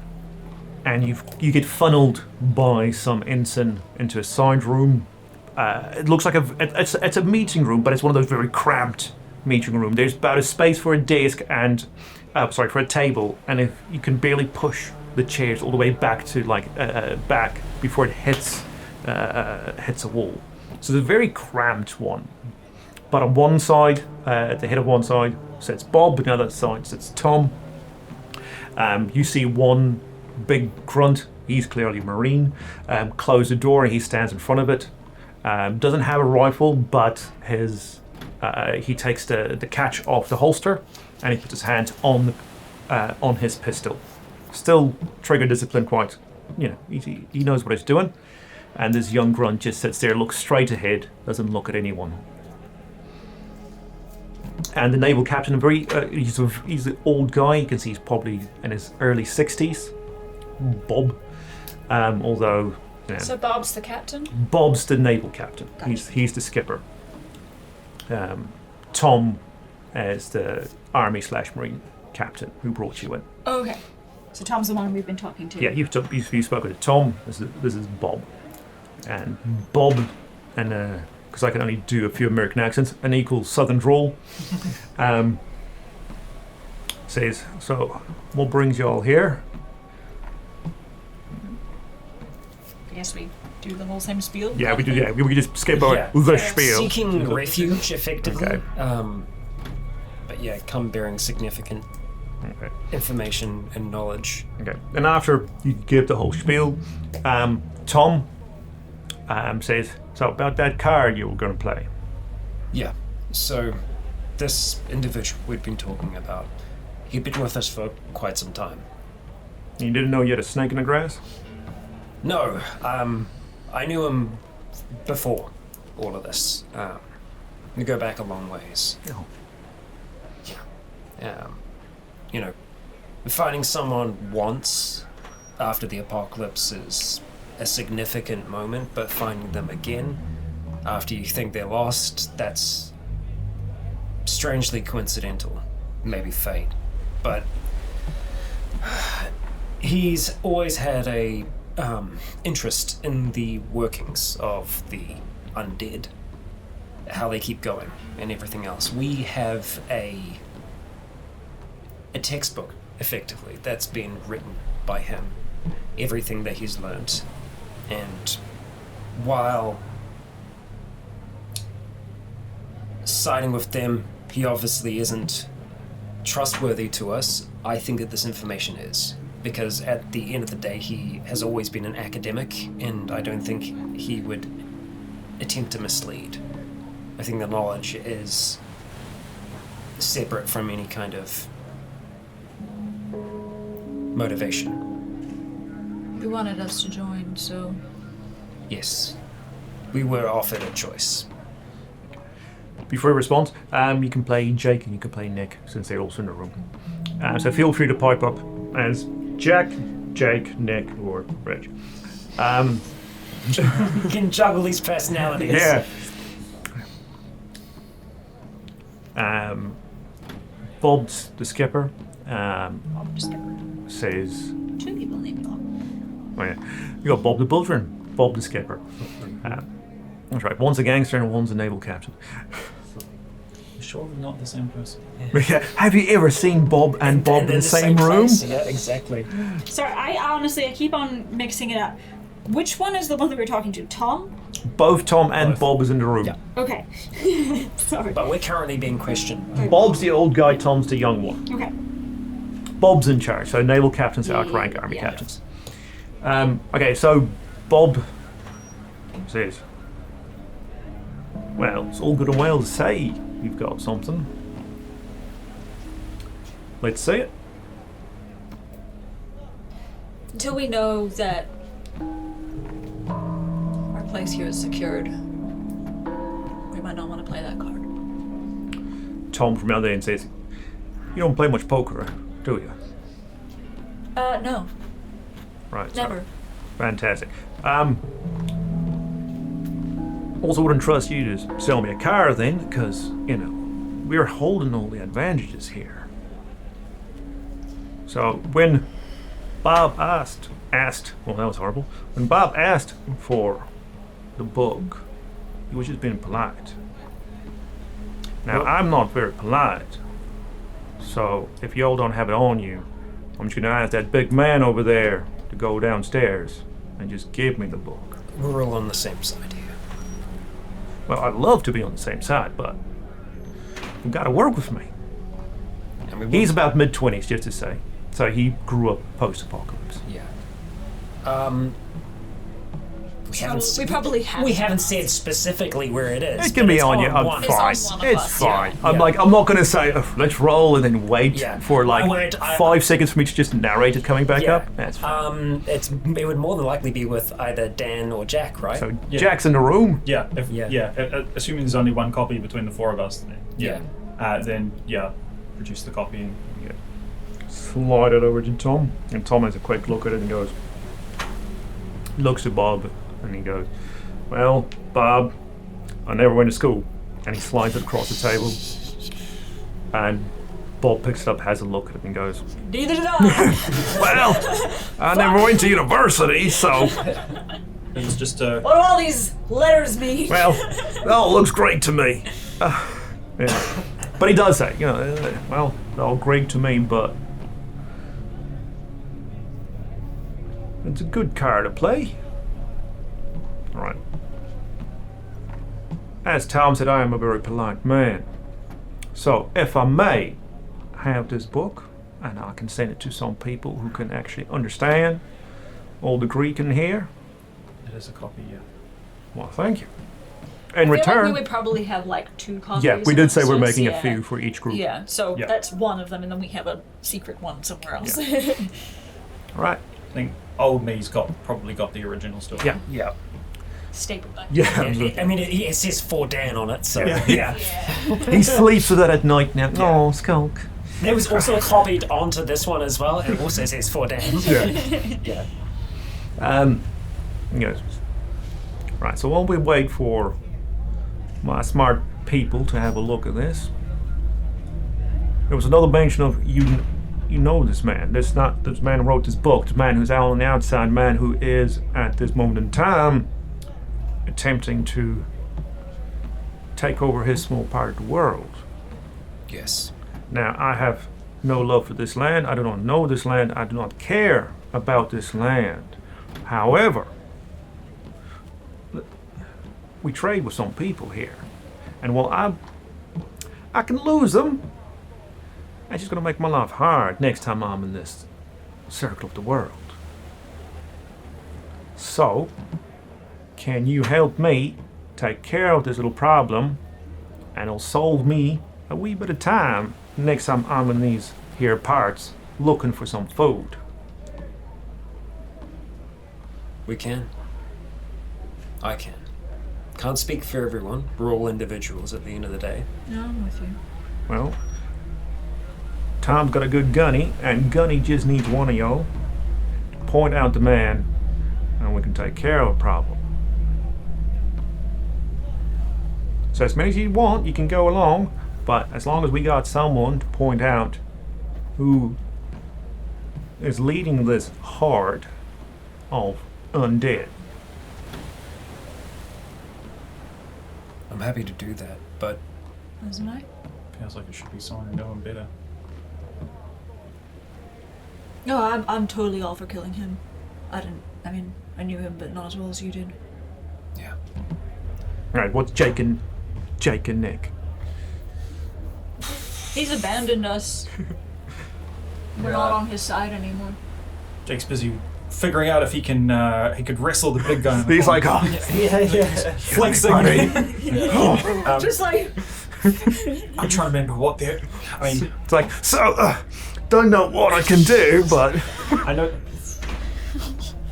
know some of your early journeys together from the original group, but Hasn't Should he we say- betrayed you before? yeah, yeah, I'm not sure several times. Yeah. So I mean, but it's up to this Jake now. What do you want to do? Is there I'm just trying to remember. Because I know the later part of stuff. Was there anything specific about the earlier stuff that personal interactions between Jake and Nick and yous that more specifically ties them to? I mean, more between me and Jake. Yeah, definitely. We got on like a house on fire, literally. I mean, I think that he's a very loyal person, but I think he would kind of share the same thoughts in the sense that we gave Scott a lot of chances, especially when we let him into our home that last time, 20 years later.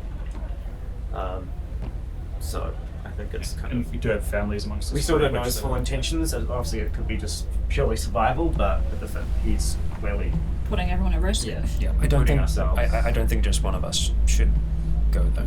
That is a bit strange how he left the book to Dan, but I mean, It's because he wanted us to change sides. He wanted us to look at the undead and side with them. I feel like if Shit job. that was the case, though, he would have kind of presented more information to us, or an argument. We're having this This conversation is just a little bit on No, I was going to say we need to be But clear. you as to can't really whether- have it, like No, I said, it's no, like 20 we have to be rules. clear as to whether or not we're saying these things out loud Yeah. specifically, Right. but I 'cause we presume it's can't not, really since I mean we're saying what did Jake think? If we're getting clarification, that's all good. Yeah. But I yeah.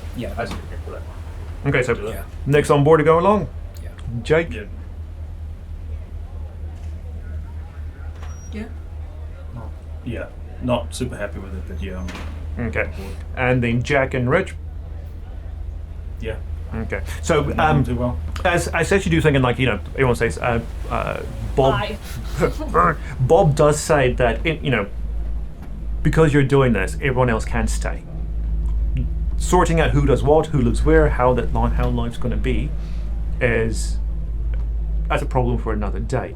But so out of character, you can Jack and Rich can stay if you want to take on Jake and Nick. You don't this is the thing. If you also want, we can grab different characters as well.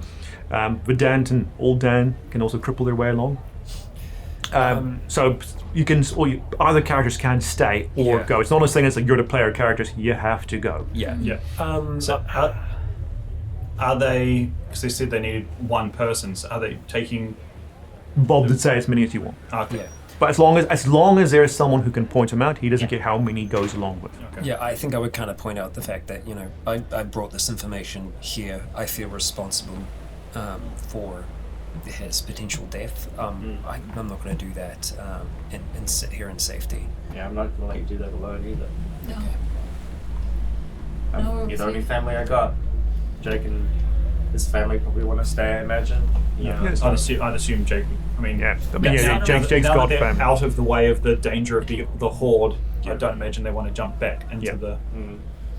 It's a bit different when you've got that in Right. consideration, yeah. And Jack, I presume Dan's going to stay, and Max is going to yeah, stay. so- Dan would just be in the way. Yeah. Old me would be in the way. And Jack. Yeah, no. If we've got people that have gone to the Kingsman, we need to make sure that they're. It gives us a chance to potentially return the boat as well. He's on a bit of a first adventure now too, since he's kind of Yeah, also us that. every time and he's seeing All right. the world. So you four and then Nick. Yep. Yeah, that makes Okay. sense. That's fine. V is just off, looking at. Oh, so guns.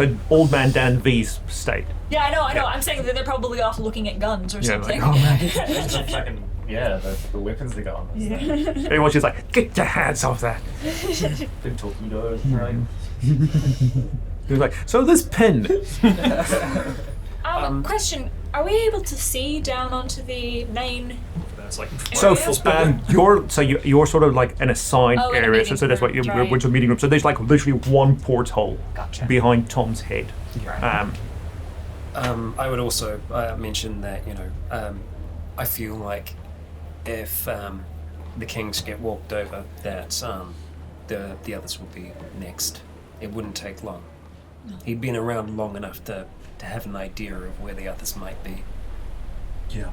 By others, you mean this is out of character. The grossest. No, this is. I'm saying this in Okay. character. Yeah. I think I guess we just hope that they don't he's trying to make it. rampage without their leader. Yeah. Well, that's something that I am worried about. That, you know, they obviously hold him as some sort of father figure. Yeah.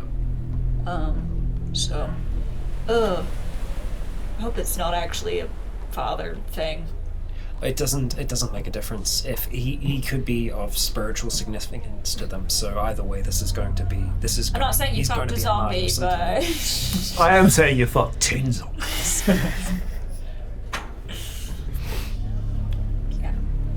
Who doesn't love hairless albino chicks? I mean, come on. Yeah. Zombie orgies. What I'm saying is, if we kill him, when we kill him, it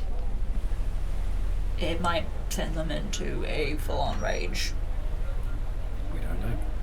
But At least that Right now, he's the brain of the operation. yeah, and they've already learned a lot from him. But hopefully, if we cut off the snake's head, etc., stop be learning. more dangerous if it teaches them anything else. Yeah. Like advanced Ethics. mathematics. Yes. Once I get a what? He needs to teach them fucking ethics. Mathematics, not ethics. Yeah. But once it gets to calculus, it's all downhill. Yeah. Flash cut to the future in 50 years that won't happen because we kill you, and they're like, some on board's like, I've got it! This is how we reverse engineer this virus! We can be human again! Yep. God. Okay. So Bob says to Tom, well, I think we got a plan. I'll leave this to you and your men. So I've got a boat to run. And he stands up. And Tom stands up. We're already standing. Fantastic. The Marine at the door opens the door. He walks out. Tom says, right, let's go get Gunny. Right. Not all the sunlight left. Let's get you back on the mainland before it's dark. Sounds good. Hey, any way we can get this boat that we came on fueled up back to shore? No problem. I'd like to keep your trade situation going. I thought he was just gonna be like, no. No. just no. Okay. Well, you gotta ask. We're swimming back to the mainland. Yeah. I don't think we're going back. I mean, that's the thing is that like we've gone. Can you imagine if we've done all this shit? We've been like, all right, collapse the tunnels, do this or whatever, and then it's like it's just over with, and it's like, Wow. oopsies. Well, there's always gonna be something. So. Yeah, that's true. Right. So you're led down, not just to the same place where you came from, the loading dock. Instead, here you go. You're going to the top deck. Ooh. So by the time you get out, you see the sort of now like it's not a proper city. It's more of sort of like it's really like a fair type arrangement. Not fair as in good, fair as in like a marketplace type deal. So it is more of a relaxation, entertainment type area. So like the shacks and stuff that's set up is more of just other people selling goods, so it's more of a proper marketplace. Trading. Or there is a lot of place where people can just sit down. There's a lot of like wooden benches that looks like that people have just pulled them up from a park somewhere and dropped them on the main area. There's lots of kids playing. It is more of this area. This is like town square. Are there animals? You just see the only animals you do see are cats. Oh, sick. So there's a few cats around. They'll keep the rat population free, you know. And this is one of the few times you have seen, like other than inside, have seen like non-unborn mammals. Yeah. So this is so it's more of like sort of town square type deal where people can just sit, hang out, and that sort of thing, rather than a proper city. You presume people live in the bowels Yes. of this gargantuan. Seems like a better vibe than Kingsland, though. Just in general, I will say. Yeah. Like, You do also see there's a sort of a marked transition point when you get out. There is a sort of like guard railings that all ships have for safety, but sort of like once you pass through one of them, you see this is now where the military stops and civilian life begins. So there are some people in fatigues, but you can see they don't carry weapons anywhere on here. A lot of people in fatigues, they're a bit more unkempt. Their shirts aren't tucked in, the jacket's open. They're just chilling. This is you can instantly tell this is a civilian area. You cross this line, this goes back to military. On the top deck here is where Tom leaves you, and he said he'll be back with Gunny, and then you can head off. And while you wait, he points out to one area of the massive tent, and this is a massive tent. So this area, the width of the deck is over 30 meters. So that's 1.5 cricket pitches. It's a wide area, Jesus. and it is mainly open. So in a vast area, you do see your group of 15 odd people. Meet up with them. Yeah, most of their most of their backpacks have been taken or been given to staff. So they are sort of just milling around, chilling, and that sort of thing. They are just appreciating the view. Some of them standing over the railings, looking at the vastness of the Tasman Sea, and just chilling and relaxing. And when you get there, you can share stories, say what happened, and that 5 of you are now heading back. I have a question. Is there anyone that I recognize from Great Barrier? Just Okay. Roll intuition -20. That is including you to the 10 plus. You will have to remember that if there is anyone you recognise, they are people that abandoned the civilian population on that island. Yeah, so sure. Oh, just wondering. not. Yeah, nah. Okay. So there's a few phases you're like maybe, but I mean Yeah, it's been 20 years, it's been 20 yeah. years in this area, so you're like I don't know. Could Okay. be, could not be. You're not confident enough to approach anyone and say, "Hey, what about that Great Barrier days?" No, I was just curious if anyone had made it. That's all. But yeah, okay. Just meet up with everyone. Well, I just hope that the people that we have in Kingsland are, going to be all right. Whether they made the right choice.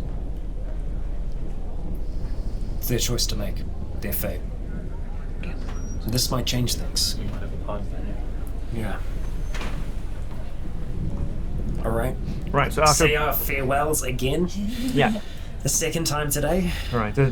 After you've had a nice chat, appreciative of you, take a time to take a breath. You see 2 men in military fatigues walk towards you. One's just got 1 chevron inside. Other one's got quite a few. And him, the older gentleman, looks to be in maybe mid-50s, still spry and lean. Introduces himself as Gunnery Sergeant Mark, and he points to a very, very young private next to him. You think he is maybe 19, 20, and say this is Private Leroy. And we'll be accompanying you out back to the mainland. So whenever you're ready, let's go. Happy to hear it. We're good to go. What are they armed with? At the moment, just pistols on their hips. We must look so medieval to them with our weapons. Well, I mean, we yeah, do have some guns and stuff. Our but patchwork armor and whatnot. I didn't bring any weapons onto the ship with me, but Yeah. I've got a Yeah, sword. I would have said when Tom took you initially, all your weapons would have been taken. I assumed. Yeah, I'd like Yeah. so don't take it as Would have read left that them with the nobody other, yeah. goes to the bridge with guns Yeah, or gotcha. a giant fuck off sword. Do they Oh, we get man. those returned as we head out? Right. So when you get back down into the vast cavernous space, now you've got more of a look at it. You do see there's quite a lot. There is quite a lot of vehicles lined up against one side, and they're all covered by tarps. right. The other side is more of a general, let's stack every piece of crap we've got here. It's very, very well organized. Storage area. Yeah, it's proper storage, but you can see lots of things and they're properly labeled. There's food, there's clothing, there's items, all sorts. So this is no longer just, this is the big storage space for vehicles and things we're going to, throw at people very quickly. This is now general storage for the whole ship. Yeah. As the gunny leads you in, he does ask if you want to take your own weapons or if you need something from the armory.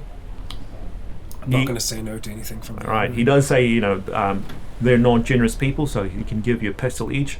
Anything else, you have to, what you brought with you. Fair enough. I'm happy to accept that. It's good to have a sidearm. Okay. All right, him and Private Leroy, and they just they get their flak vests on, helmets on. They both take with them, good old M4s. Both take a couple of pistols. Both take spare magazines and a backpack, and then the gunny comes out with 4, like bandoliers with pistols and spare magazines on them. 5, because next year. May I ask how we're approaching this? Well, they will have to see when we're on the mainland. If it's an easy shot, we'll take an easy shot. If not, we get close. I wasn't sure if you had like helicopters or some shit. Yeah, I'm not going to be using a helicopter because everybody sees a helicopter coming, and, well, back in the day, I would have loved an Apache to come with me, but as good as we are, we don't have Apaches. Right. Is the stuff we get back, is that all our stuff that we came on board, or has there been is it just like our stuff mostly rifled through potentially? But Oh no! So what you see, so when you go there, you can see that there is in their little armory section. Well, not little; it's a massive ship, a massive place. It's a big armory section. There is just one crate where you can see that's all the weapons you brought on. Mm-hmm. So the backpacks and everything has been taken somewhere else. But you can just see, there's all our weapons and kit is in there. So he does say, go for gold. All your bows and your crossbows and pistols and things and everything is in there. What's the range and damage for a pistol? Near, and this is medium. This is proper army issue pistol. So near range, medium damage. So plus 20 damage. So okay. I'll assume I don't still have Verdansk's bomb then. Oh no. That's probably not amongst our stuff. No, that's not. You also don't hear explosions coming off. I will remove that from my inventory. Someone's going fishing tonight, though. All right. Okay. Let's get this show on the road. Yep. All right. Gunny takes you back the same way you came. And as you get to the loading dock, you see some personnel climbing back up the rope ladder with empty jerry cans. And they just say, Gunny, it's all good to go. Gunny and Private heads down, and presuming you follow, they let you drive. How are we going to get back if we're returning the boat? You ask that to me or to Gunny? Just in general, I'm asking you. We'll be able to return it eventually. Yeah, it's being used for an operation that could very well benefit the Kingsmen, so I think that they wouldn't complain. Yeah. If we're going to take out an enemy commander. Yeah, and if he says in character, Gunny says, well, if they got something to complain, they can complain about. Yep. Cool. It's both my pay grade. That's fair. Do you get paid? I do. Not a lot, but I do. Okay, who's going to drive this thing? No one needs to roll for this, so it's fine. I'm more than happy to give it a shot because, I have my one good arm, but I did a lot of sailing. I know it's not sailing, but... Yeah, like I said, you tell me which buttons and shit to press. I'll be next to you. Yeah. Right, 2 Doug goes up top. Yeah. Okay, so... the most nautical experience. Okay. I'll navigate for you. Anyone got seasick? Did I get seasick on the ride over? No, that's going to be the other thing with Will. If you rolled really bad, that you would have gone you'd have just hurled everywhere. Okay, before you head off, you do hear. It's more of the sort of thing you hear rather than see. It's sort of thing you can feel. You feel like explosions underwater coming from the other end of the ship. And as you hear them, Gunny says, "Right, go now." Oh, okay, all right. Neat. Cool. Excellent. Cool. Okay. Gun it at that point. Okay. And so just let Richie take command of the boat. Yeah. So as you're halfway through, that's when you now again see the sort of shapes moving underwater, cresting a bit. But as you're on full speed by this point, it's fine. Do you just want to beach the ship? Sorry, you're driving. You want to beach the boat as you get there, or just keep it within water and you splashed your way through to the beach? Ooh. I want to get. No, I'm gonna bring it in effectively sideways and drop anchor.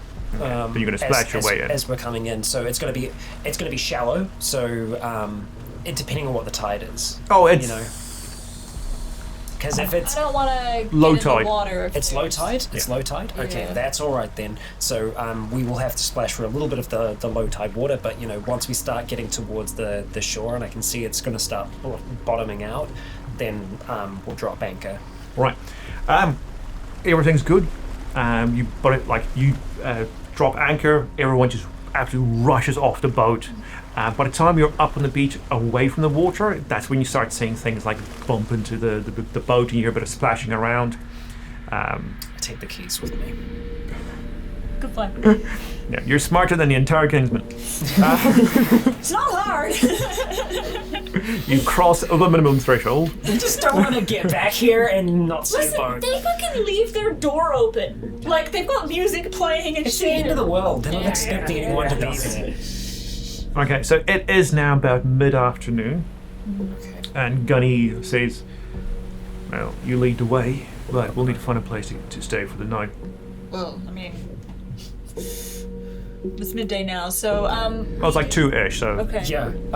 Do we know of any places along the way? I'll take you to the last sighting that we had of this individual. There's a strong chance that they're probably going to be staging themselves at the Red Palms camp, which is about an hour and a half away from where we are at the moment. So we might be able to do some reconnaissance, potentially see if we can see the individual that's there. it's going to be tight coming back. That's what I'm worried yeah. about. Why would Give we me go a shot, back? give me a shot. Why would we go back? Yeah, no, why are we going back to the camp? Because they're not there anymore. They've already moved on. Sorry, this is out of character. No, but- last thing you saw was No. the green stripes in the valley moving towards the red camp. Yes. Oh, okay, sorry. I got that mixed up. Yeah.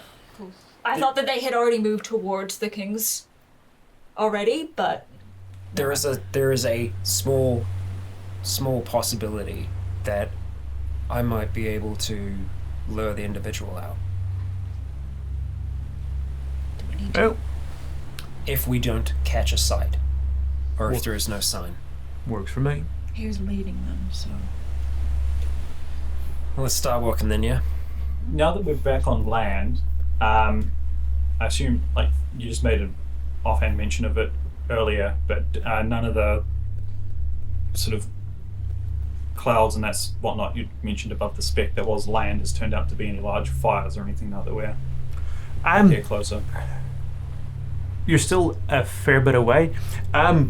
You think? Okay, now you I should have mentioned it before. You think it might be smoke, but it's still a fair distance away. So it's coming from the west. So you're not sure if it's Kingsland territory or if it's further northwest, coming from the Red Hands camp. But it's definitely there's smoke west of you. However, saying that, there's a large distance between the two where something could have happened. Okay. I'm going to navigate us back, more focusing on speed at the moment than us being secluded, because we have support with us. While we are walking, though, I would ask them how much experience they have on land.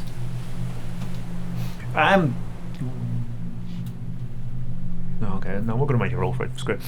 Gunny says he's old enough to have, not lived on a boat for He's the his same life. age as us, basically. Yeah.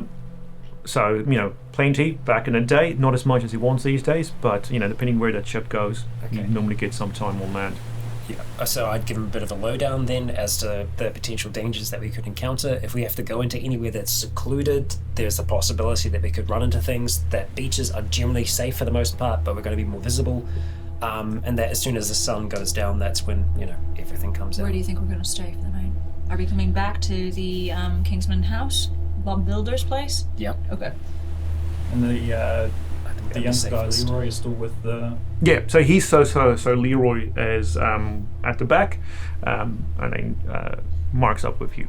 The gunner, does he have a sniper or? No, just an M4. Yeah. As we are kind of like heading in that general direction, I would try and chat with the others to say that, yeah, there's the possibility that we might be able to try and get Skulk to show himself. But if that happens, that is 100% gonna put one of us in danger. Which I don't want to do.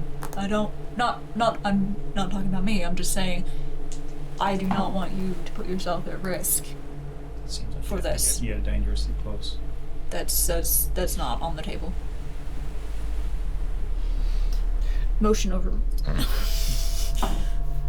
Because there's no point in us having done all of this to then give it all up, you know? I know. The whole point of us running. Let's hope that we can find him then. Yeah. Get us out on the Reds' camp. If we can't see activity, if we can't see that they're there, then we start heading back this way. Yeah. Figure it out from there. If anything, they're going to be doing an attack at night. It could be tonight, it could be the night after. We don't know. I'm just gonna motion to the gunner guy, Mark.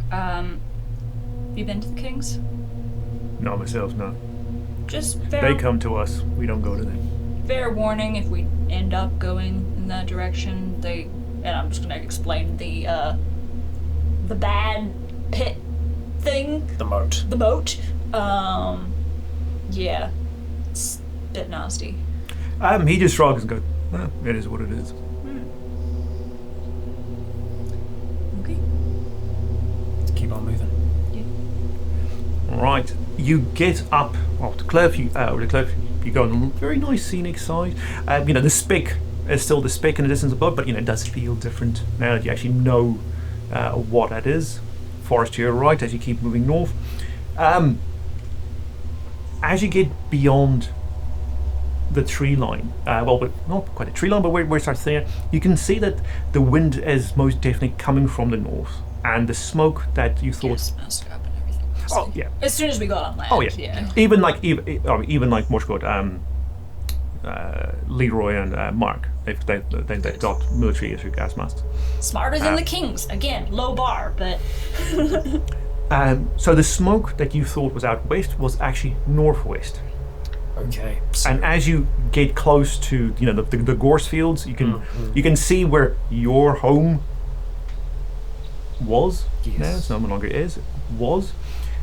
You can now from your angle also see across the valley to the hill line that the Red Hands used to occupy. That is now still on fire. Oh.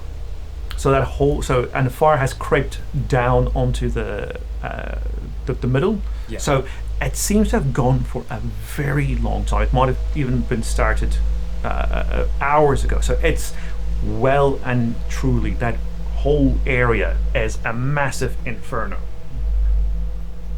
Sorry. I can get her to Hi. move. Come on, mommy. So that whole forest that was on that hill is now it's a blaze. Yeah. It's a complete inferno, and it's spread down onto the valley floor now. The grass obviously catches really quickly and it spreads, but you can see all the gorse trees on the center of the valley, even just from the very edge that you can see, is on fire. And this, with the length of the grass and no one having done anything about it in 25 years, that fire is just approaching everywhere. And you probably can guess it's already on the side of the hill that your old house is underneath it. Probably good that they moved down, because otherwise they'd be smoked out. Yeah, no, exactly. Gunny says, well, hope that's not where we're going. It's where they were. The question now is if the Kings made a move early on, or if they're scorching the earth behind them. Which I don't know why they would do. No, it's their home. Yeah. So I feel like it's the Kings.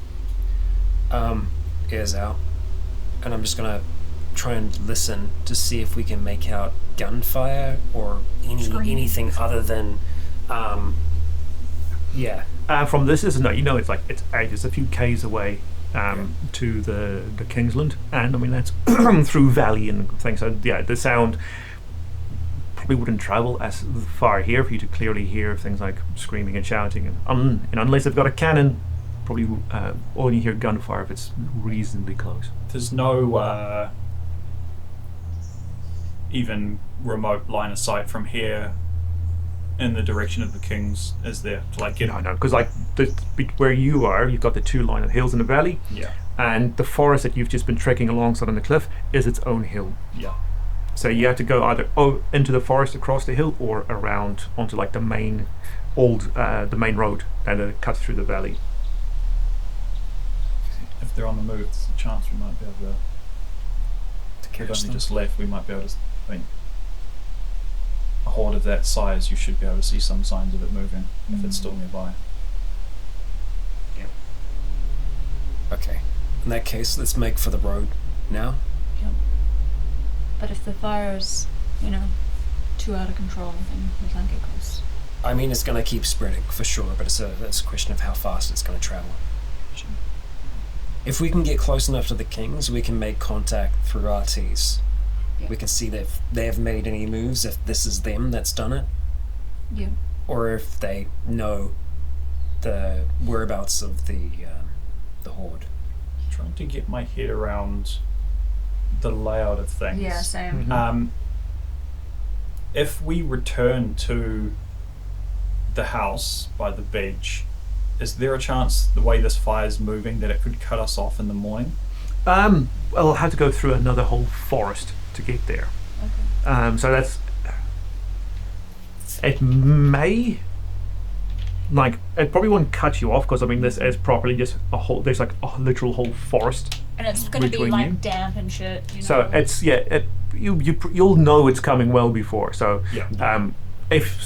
From what you can see, is if you want to, like, head across east now, the main road, in the valley, you'll just be doing a quick jog to keep ahead of the fire, but you could reasonably make it, but you wouldn't be able to return back that way, because by the time you get close to like Kumu, that whole area would have been cut off. Yeah. But if you go around, it'll have to go through the forest first. Yeah, just trying to think in terms of like things happening tonight or tomorrow or what have you, just making sure that we don't like...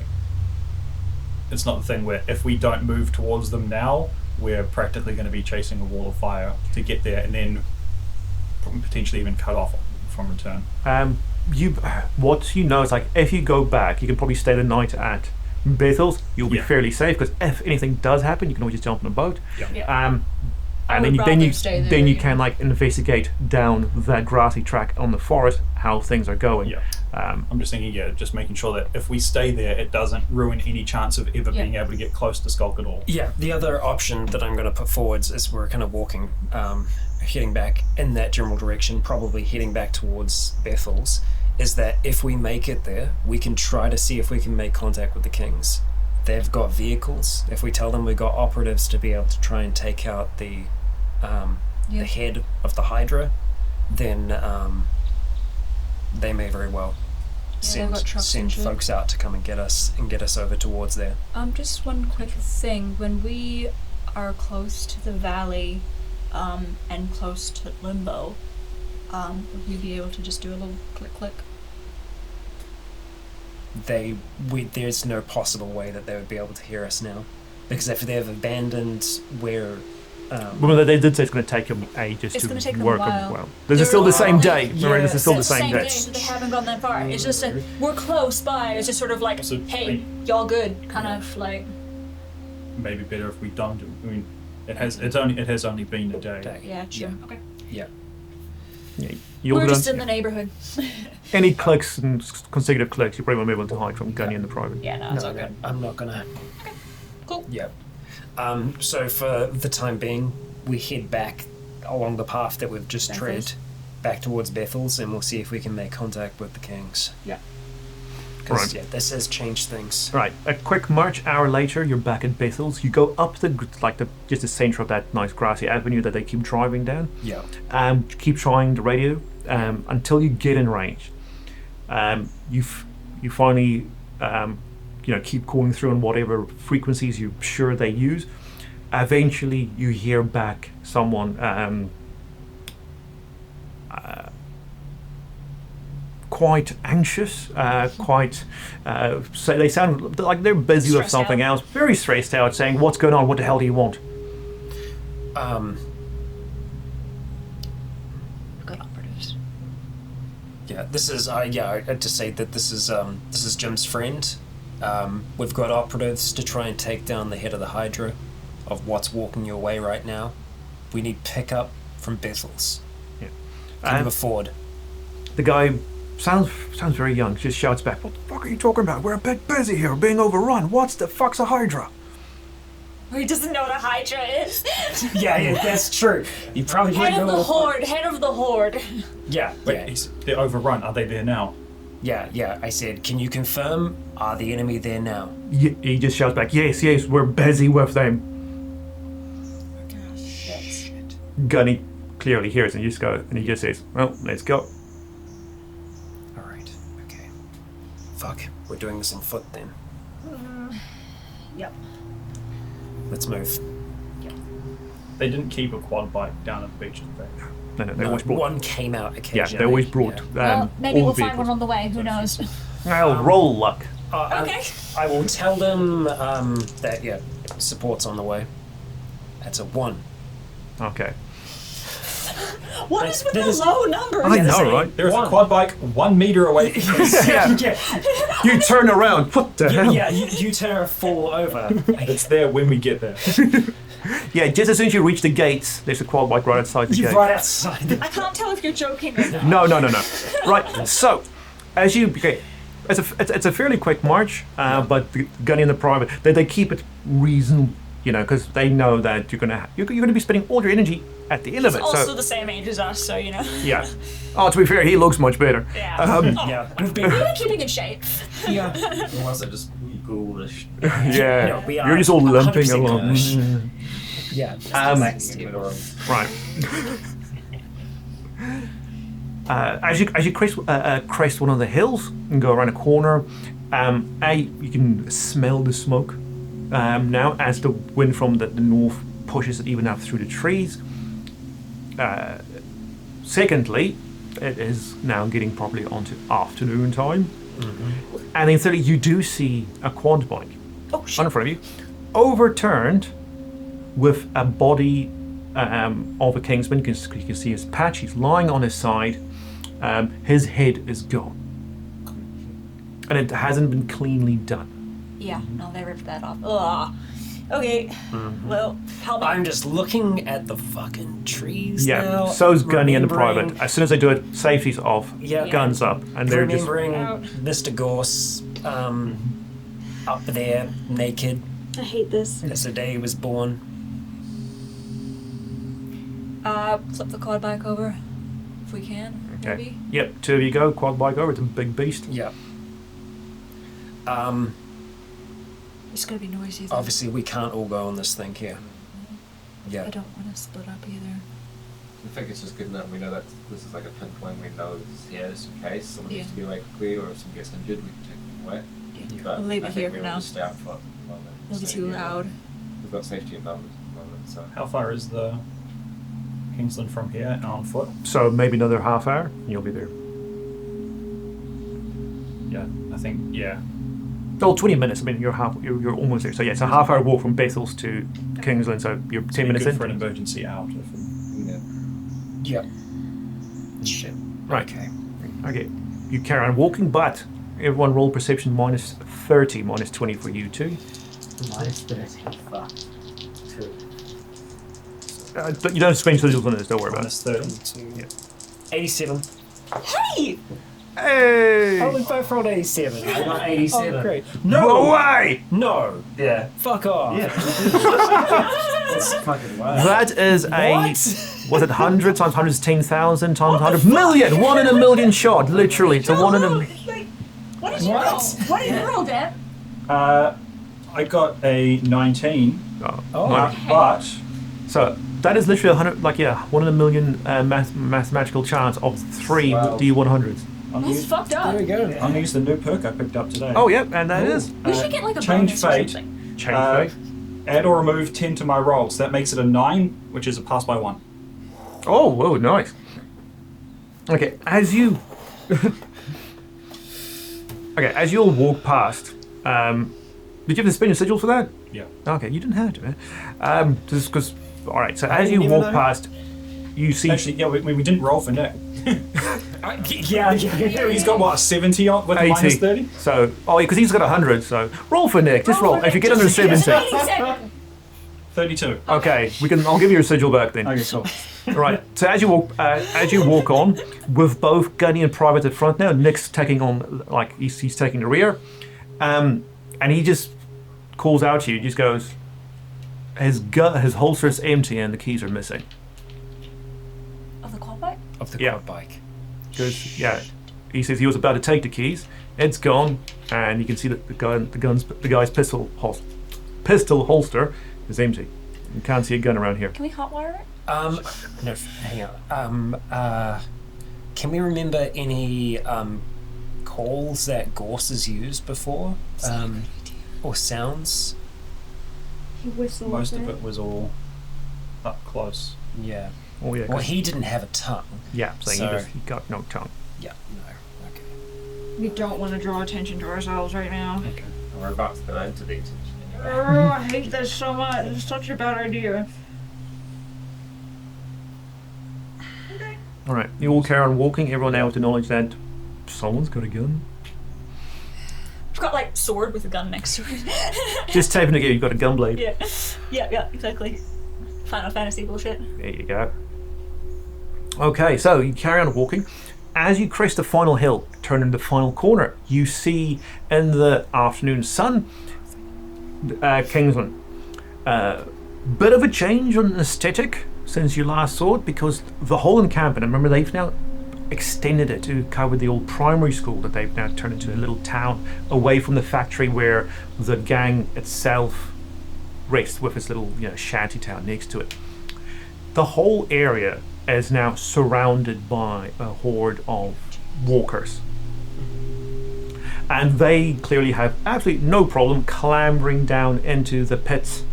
That still doesn't cover the whole area. It was only just one side, the western side, that those pits covered. But they're just in, they're out dragging all the goop with them as they're all just pushing against the chain link fences, just trying to clamber over each other onto it. None of them from your very far away angle seems to be making it over. As you look through your binoculars, and Gunny and Private look through their scopes, you could see that on the opposite end, the northern end, there is quite a lot more commotion, and this is where you now start hearing gunshots.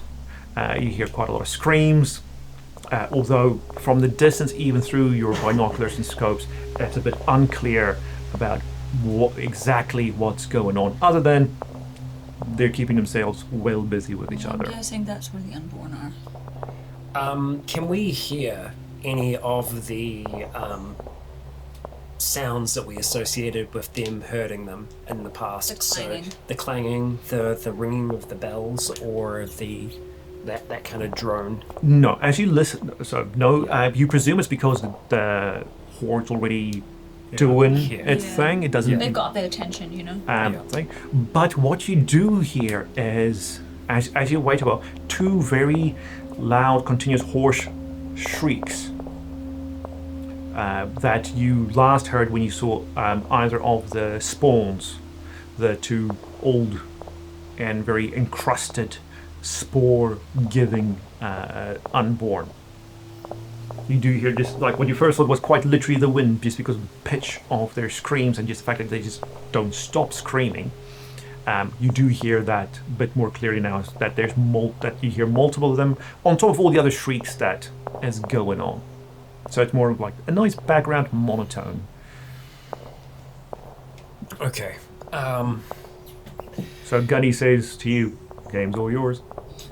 All right. We need to get closer to be able to identify whether or not he's here.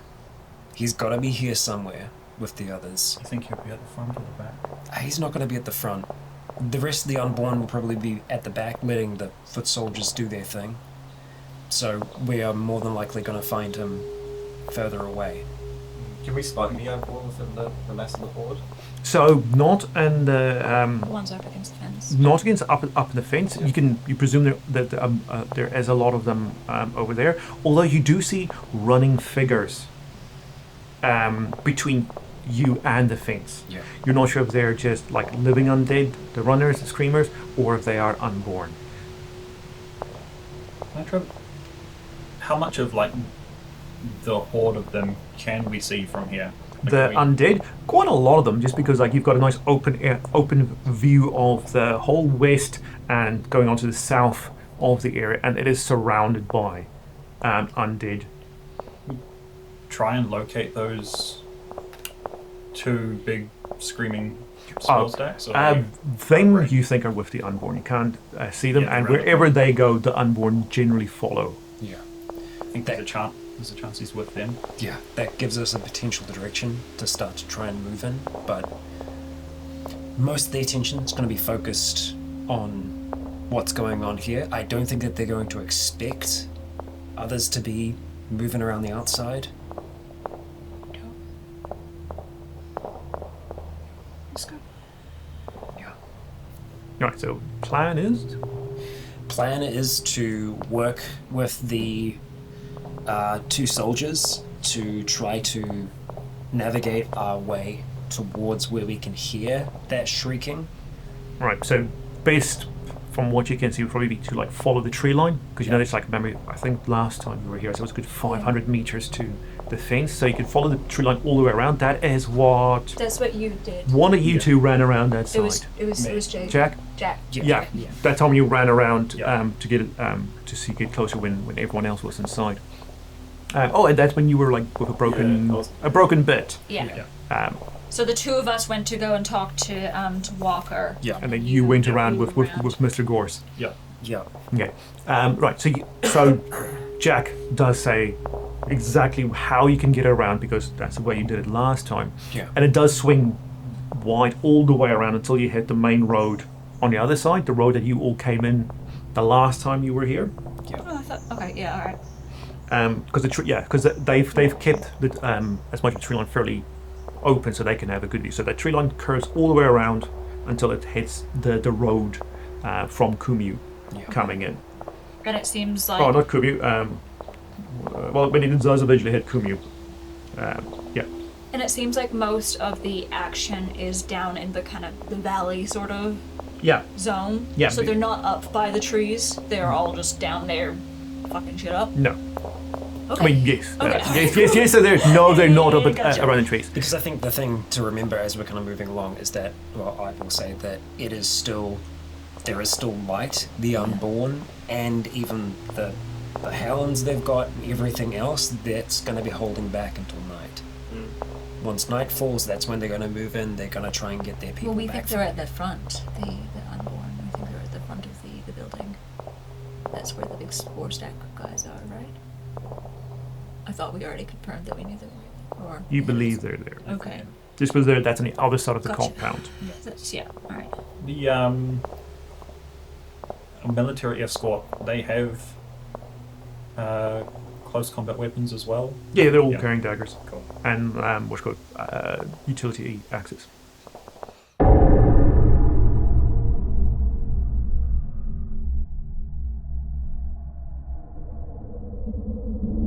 Right, so as you move along the tree line around the perimeter, you do notice that the interior of the forest is strangely quiet. With all the commotion happening, there's not a lot of noise from critters or the like within the depths of the forest to your left. Make of that what you will. As you slowly creep, and it is a bit of a very slow situation here, just because no one really. I presume it's slow. Yeah, we're being stealthy. Fantastic. Because I'm saying, no one wants to draw attention of the horde. Nursery. So it takes a while, but it does give you a good chance to observe the situation. And a few things do become clear. The horde of the walkers making slow but sure progress, just as you're making slow but sure progress they're just at pushing that fence, and because it is just a chain link fence, that's more there's the sort of thing of just making sure things don't stumble in. They're not there to withstand 1,000 people pushing against it. It's like a really bad concert thing. Yeah. Hi, sweetie. Exactly. So you can see all the fence lines on the on the west side, since you've now moved a bit away to see the south, as sagging significantly. they're still holding quite firm. I mean, there are a few structures like the watchtowers that was built at the perimeter that can like help support that edge, but they are sagging, and this does allow undead to start crawling over each other to get to a higher point, which makes it sag a little bit more. You don't think it'll be too long before it sags to such a point where the undead can start crawling over, falling down, and doing what they do best. You can also see that there's a lot of spore activity around the horde because they've all had to climb down into those trenches of, undead goop and then crawl back out again. So they're all covered in this crap that is dripping and slopping wherever they go. As you keep on moving, you hear more screams. This is more coming from inside now than from outside.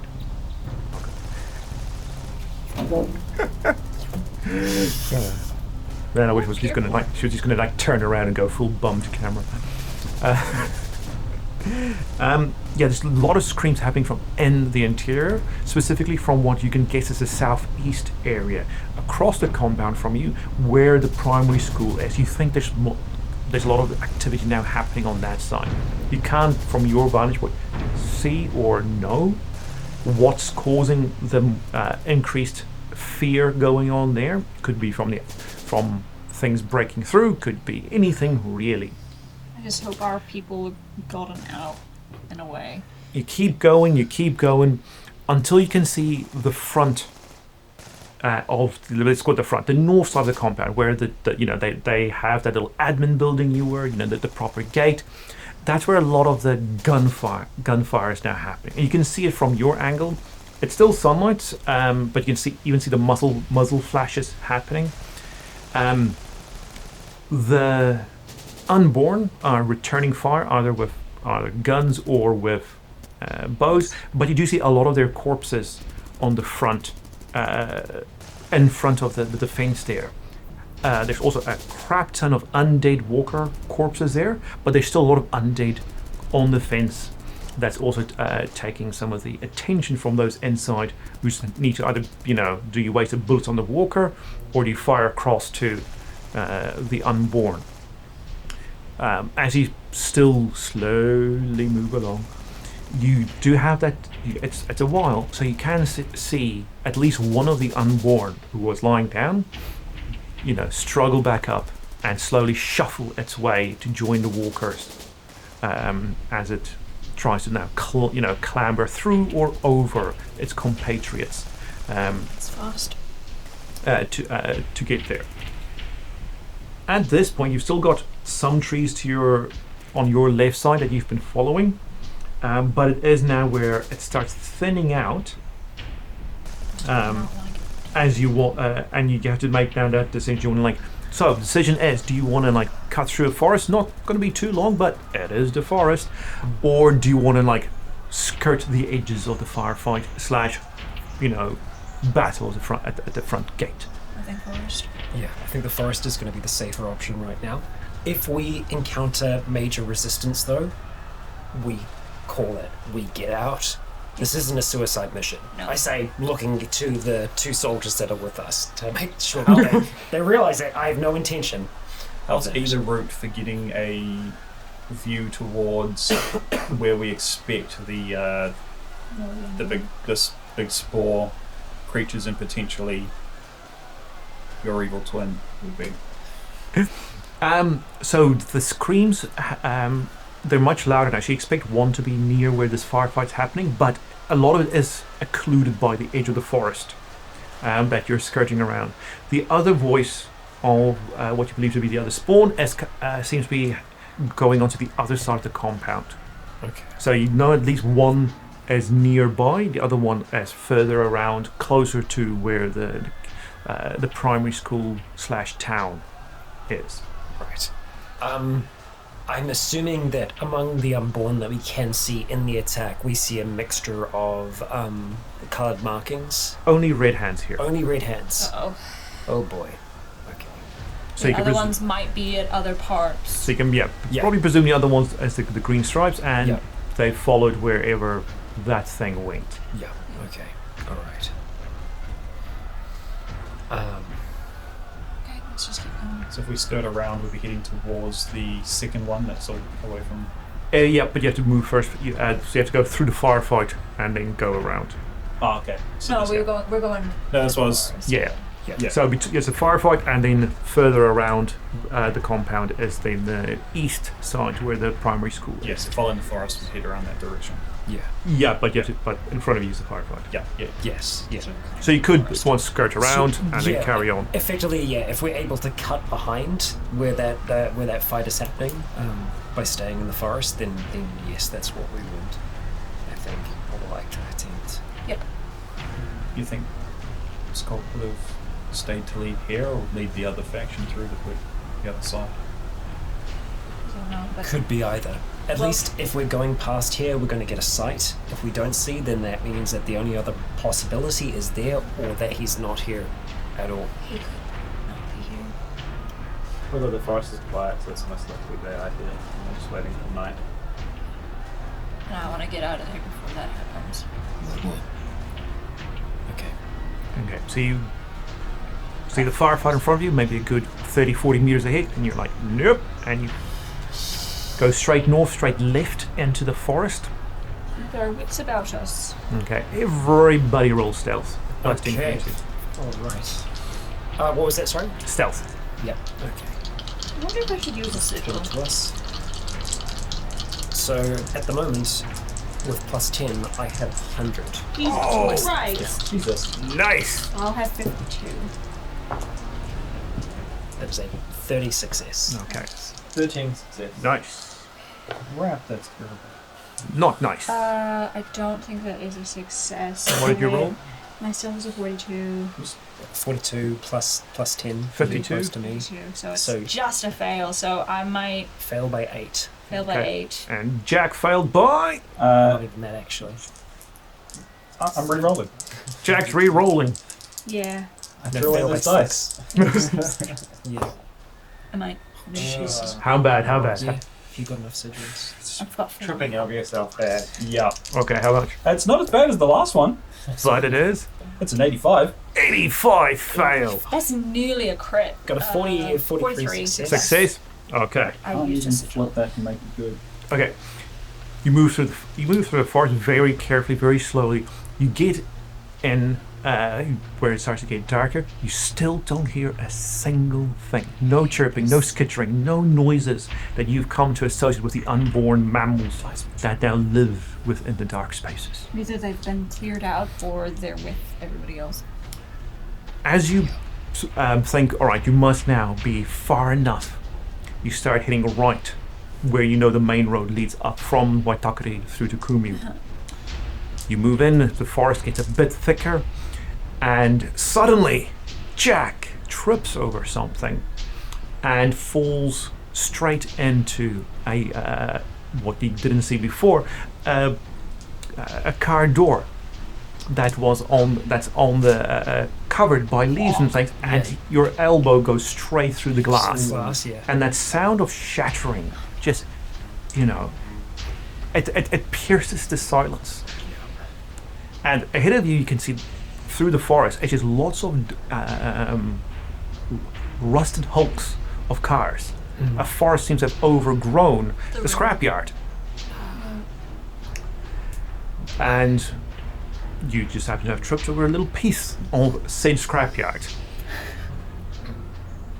I just We're all just like, hold completely still and just listening for any kind of, reply to that. Okay.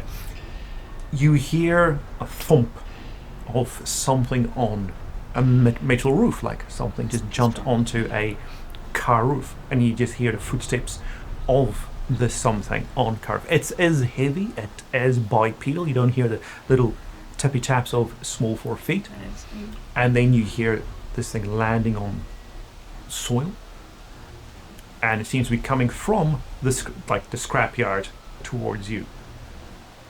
What do you want to do in anticipation? I would like to help Jack up, Okay.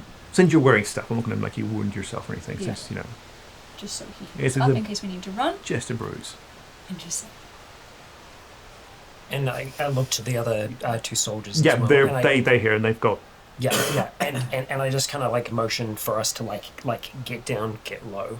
Yeah, they're both like on one knee. Yeah, Get out the melee weapons. I don't know. I will take out a Drawing knife, guns, and by I'm the just way. Okay. gonna If he sees you, he just like nods, clips his gun, motions to the private, just like pulls out a dagger. They might have guns. I mouth. and I just kind of signal to Richie as well. Yeah, we just just get low. like stay down, get low, get covered effectively as get my bow best as out. possible.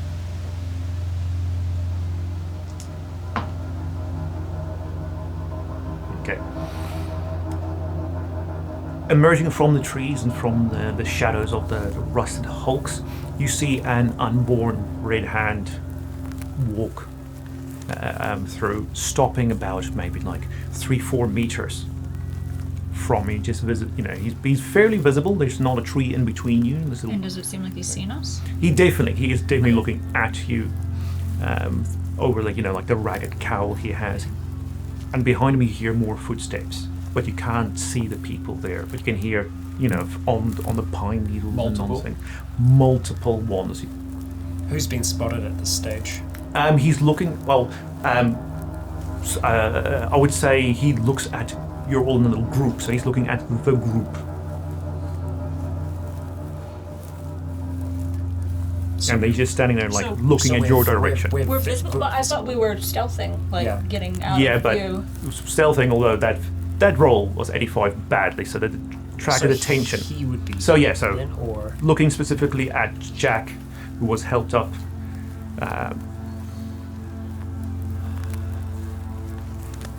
He doesn't say anything. Just stands there 4 meters away from you, looking at you. Just gonna reach for like the red piece of fabric in my bag. Just tie it around my wrist. I swear I was here the whole time. Just kind of just show the hand, like wrap around the hand. They haven't charged us, so I'm just waiting for a How many can we hear?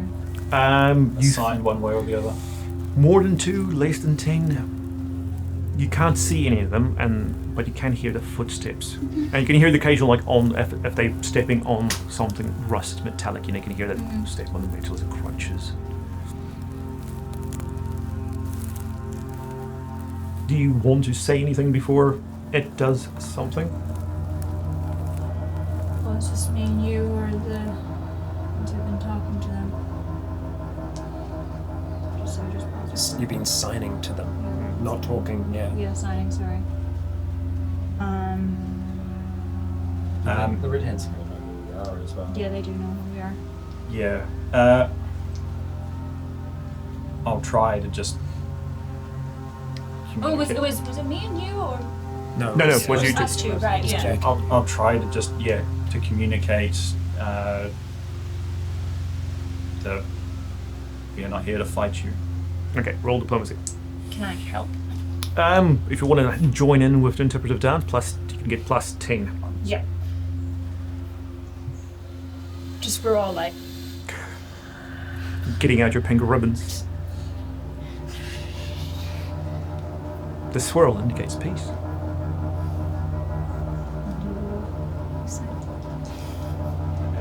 Just Oh god. Doesn't matter what dice I'm using, but So you roll doubles.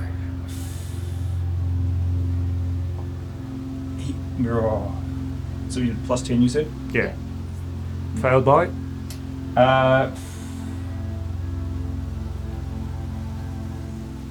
This doesn't help. I don't want us to start a fight here. Let's throw away more sigils.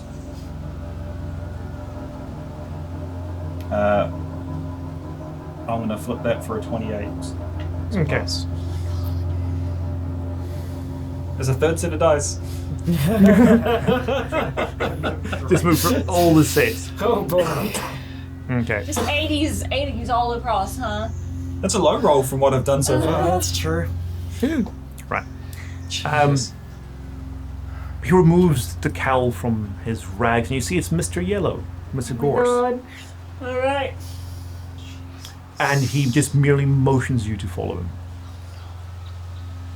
No.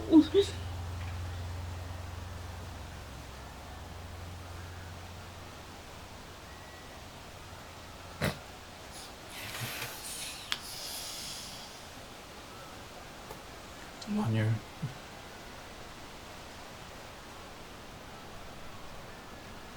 What are the army people, Mark and Leroy, how are they reacting to this? They're keeping as still as possible behind a tree and just looking at you. Yeah. And, yeah, won't say anymore. I'll just sort of look at Scott and it's like,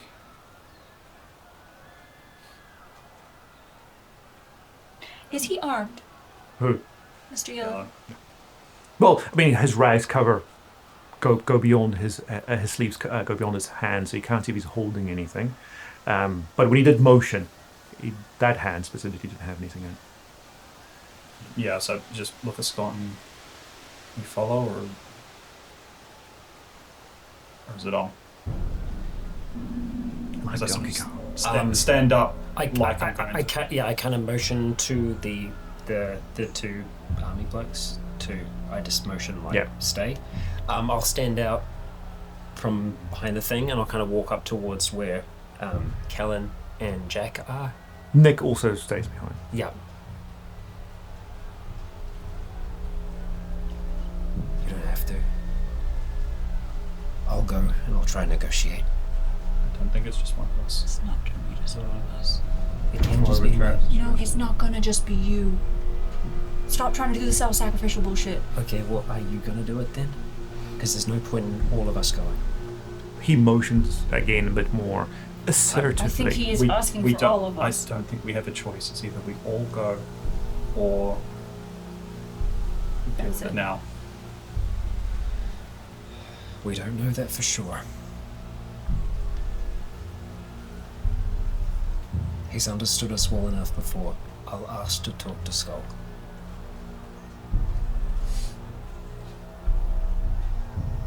We don't all have to go. I think we do. We've come far enough. They won't let us stay here. They won't let us Not do in the it. middle of this. Scott, it's gonna be all of us. He lights it. It's at a low tone from his tongue. So,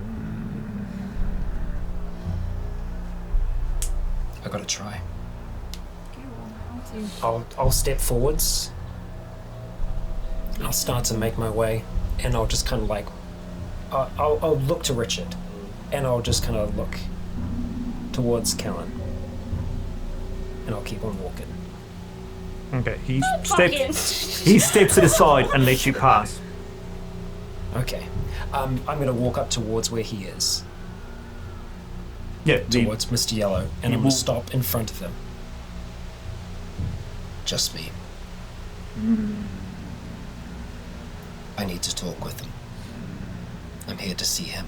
You know. I turn around to the others and I just say, go. Right, as in run. No, as in like, go back home. Nah.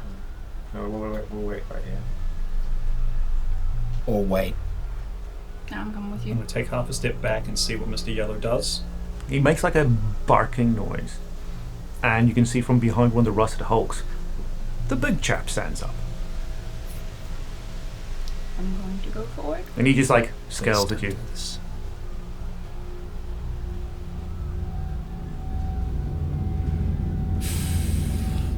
And Mr. Yellow then just goes, motions that to him. And then he, roll intuition, just so before I like say, well, you can interpret what he says.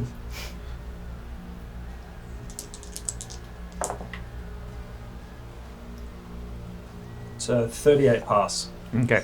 What he shows you is like, if you wait with him.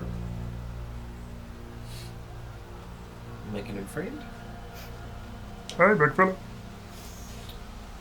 So that, yeah, looked at Scott. If if you go alone. This guy's staying with us and we're not moving. I'm okay with that. That means none of these guys can move either. That's okay. Your point of view going's useless. The situation's changed.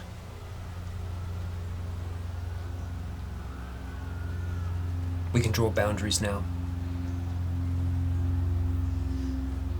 I can set boundaries with him. The situation's changed. We got to adapt.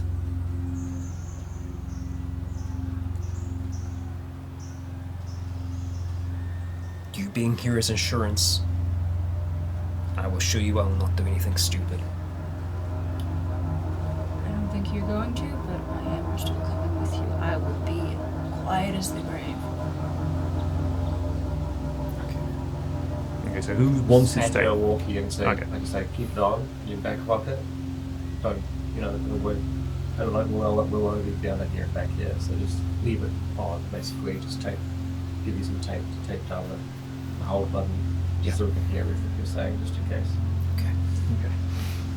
As you two walk past him through the cars, you can see other ones standing up. There's 4 more that just that stand up as you walk past, and one of them is Mr. Rabbit. Big fella, big lad, comes forward as Mr. Yellow leaves behind these two, and he just sits down in the clearing, looking at you. What kind of big lad are we? You know Just a- that big one who beats everyone to a pulp, and was the one who beat Mr. Yellow. Yeah. That's Took the bite out of his neck. that Yeah. 7-foot tall guy. Yeah. Yeah. This is it. Okay, so just a particularly large unborn. Yeah, and he just sits down and looks at you two. Contemplate what you want to do. As you, from your angle, you can see the gunny. He can't see the gunny, but you can see the gunny. So, contemplate on your actions, and we'll cut back to No you. Morse code, you can blink. Save me! Pull up your goggles. Oh yeah, no, goggles. The others that stood up, They follow. they follow those Yep. guys? Yeah. Okay. Right. Okay. As you are brought through the now overgrown car yard, you're brought back onto the main road, nice grassy avenue. And as you enter now, exit the proper tree line / car line, you see a living undead, not an unborn, but a runner, with a lot of bottles hanging from him as he runs screaming straight towards the fence. And out of all these bottles are lit rags. As he runs, you can also see that his eyes have been removed. Yeah. As he just runs screaming past you towards the gate. You want to wait and see what happens, or carry on? I'm gonna keep on going because that's probably gonna be a big yep.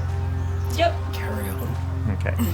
The firefight's still happening. It is now, you did go quite a lot. You're about 100 meters from the main area, but you can see in every nook and cranny on both sides, among the trees, there's houses on the other side of the road, unborn red hands everywhere. Some of them with rifles, some of them with pistols, some with bows and arrows, some of them just with javelins. And whenever they can, they take pot shots. They still seem quite a lot uncertain about what they're doing, but Aim's probably not fantastic. it's not the best, but it's getting the job done. And as you're taking a little bit, you get onto the road, you're taking left north. After a few seconds, you just hear crash, and then you can hear the fire take hold of all those Molotov cocktails, and you can hear, and you'll soon. Oh no, north. I was going to say you can smell the barbecue, but the wind's coming from the north, so you won't smell barbecue. Yeah. You can also hear the screaming back behind you now. The spawn must be closer onto the fence line, spewing his spores. But you can see there is a light dusting of yellow on most surfaces, and it's picked up by the wind fairly quickly, moving towards the south, towards the compound. I'm just going to be double checking all of my seals. Yep, same. Yeah. As you move north, you can see there's an old firehouse on your right-hand side. Farmhouse or fire? Firehouse, Okay. fire department. What is the place called? Fire department. It's just the fire department. Right. Fire station, that's the word. Yeah, that's it. And it's so as you walk towards it, you see, you step across an old rail line that's been overgrown, and it seems that Mr. Yellow is taking you directly towards this specific area. And as you get a good view from inside, because it's just a big shell at this point, we cut back to you. Right, so you can see the Gunny. Gunny can see you two. Gunny can see Nick in private. You can't see Nick in private, and all three of them are hidden from the big lad. What would you do, and what do you want the Gunny to do? He's probably just going like, You want to fucking kill this guy? Yeah, with Rich standing next to me. Mhm. Remember, they can't understand English, so go for it. So so we confirm with you and just I'd sort of like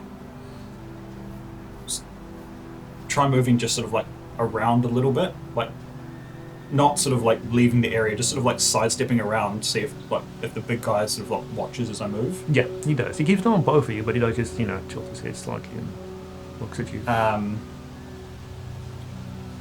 And then just sort of like not loud, but just out loud.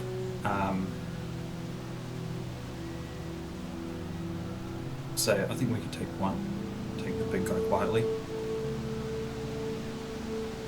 From your vantage point now, you do see the Gunny just holding his pistol go. Has it got a silencer on it? But to be fair, like you're, There's a lot of noise going on. There is a gunfight happening nearby. You can hear the gunshots Yeah. as well. So you're just going. I point at my knife, but it's just safe. Okay. Then he just motions to you. And you say, Get him to turn around. Yeah, I guess I would. So he's facing us, the Yeah. pawn, and they're like. Gunny is like off to your right. Yeah. Yeah, so I've like moved You've just- circled around him away from. Yeah. So Gun you, and yeah. the- So hesitate. So are you hesitate? So if you've stayed where you are, his attention now sort of split between you and Jack. Yeah. I think we should. We'll just walk around him like that, trying to back them, kind of thing. Just try and turn him around. Yeah. So both at the same time.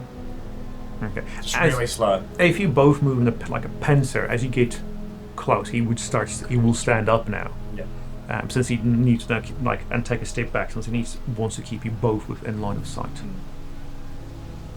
I'll just literally point to the other boy and like get him to try and not point off. Oh, roll deception for that. See how that works. What's that? Yeah. I mean, like, because I'll just be like, has that move as he's trying to keep us in line of sight? Has that said he's sort of You're just taking one step backwards. Yeah. Just Is that- so you don't cross like his line here. okay, yeah. That's put him closer towards where the other guys were. No, they're behind you, off to the side. So he's taking one step back towards the cars.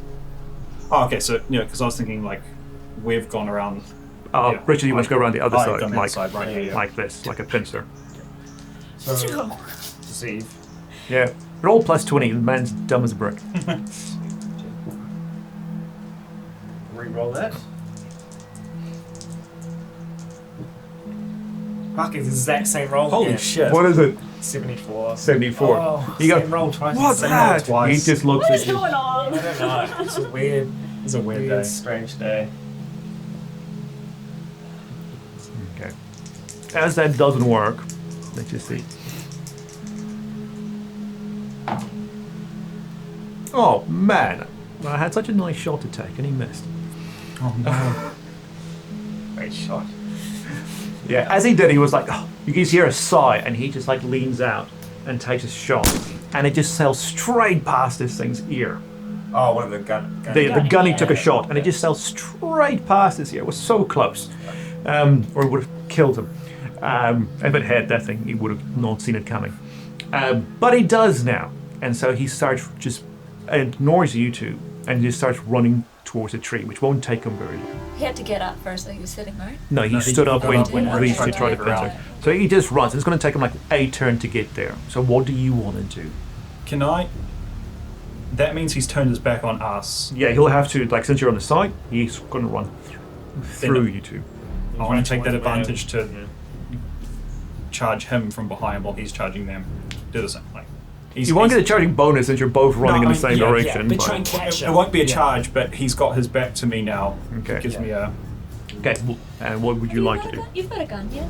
They both got pistols. But you're not as good with it as. I haven't used a lot of guns. Oh. Yeah. Okay. Yeah, I'm just gonna pull out my bow. Your bow. Okay. Okay, so right, just roll, just attack, just roll fight. It's just a straight roll. Yep. He's a big dude. Nope. How bad? No. 66, 16 over. Yeah, okay. So you It's not terrible. right. So you won't make it in time. You pull out your bow. He runs at the gunny, and just like leaps at the man, taking the gunny down onto the ground in one go. What about the guy next to him? Yeah. So there's Nick and there is the primate Leroy.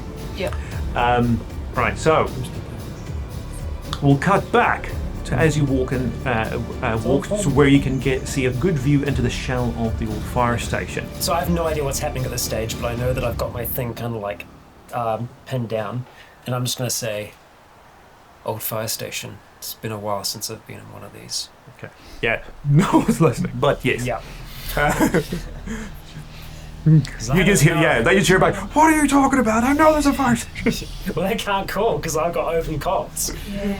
Yeah. The guy in like the admin block is just, why do they do this to me? Okay. Inside, you see a few unborn. You also see a lot of what looks to be gear. There's still a couple of guns there. There's a lot of what seems to be reclaimed things. And as you walk in, you can see that there is a young unborn that has come back carrying like a pistol and a shotgun.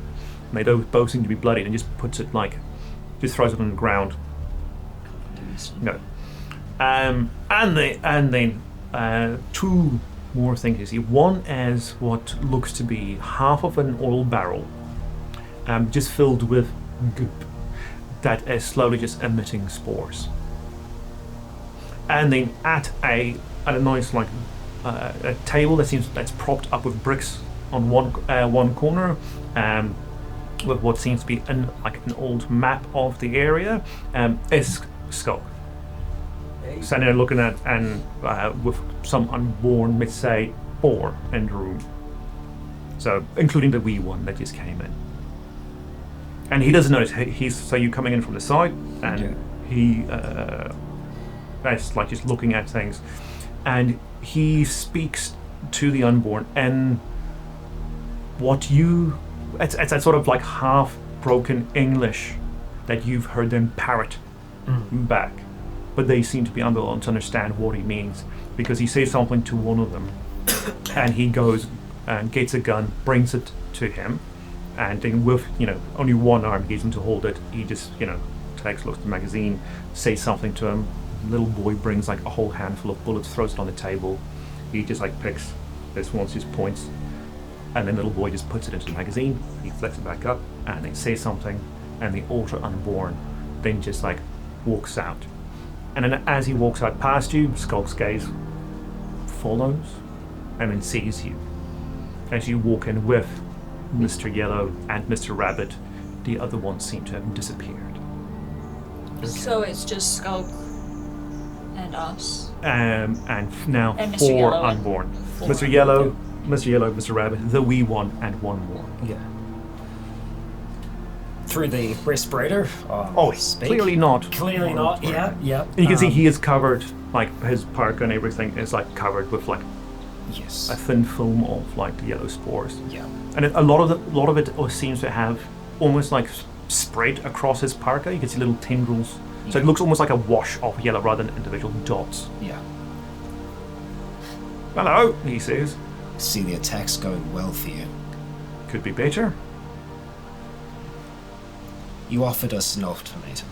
Well, that's a bit harsh. Okay, a choice. I'd like to negotiate. Oh, well, I'm always happy to negotiate. As he says that, he turns his head to the little one and once again speaks in broken English. And the little kid runs off. I don't know how you're okay. How you're not like the others. Irony, that's how. I'm sure. I imagine it's been like this for a while. Well, from what I can tell, it's always been like this, which means I lost an arm and a leg for no good fucking reason.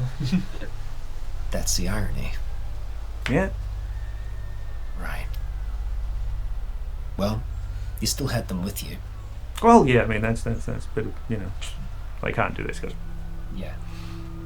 little boy runs back and, carrying a tray, like just like a middle, like a baking sheet. Yeah. And on it is roasted meat. And Skulk says, "You keen?" Pass. Not so hungry right now. Okay. I shall indulge. Go ahead. Oh, he crazy. I'd If you say that, like a dude, No, I okay. don't say that out He would loud. he would have a retort, I don't but say that out loud. It was like, You don't want to antagonize no, I don't. I said I was going to be silent. The only thing I have said so far is pass on the meat. I don't know what type of meat it is. I'm good. it's either way. organic. That's what it is. It's organic. Good. imagine you might have some requests of us. Or,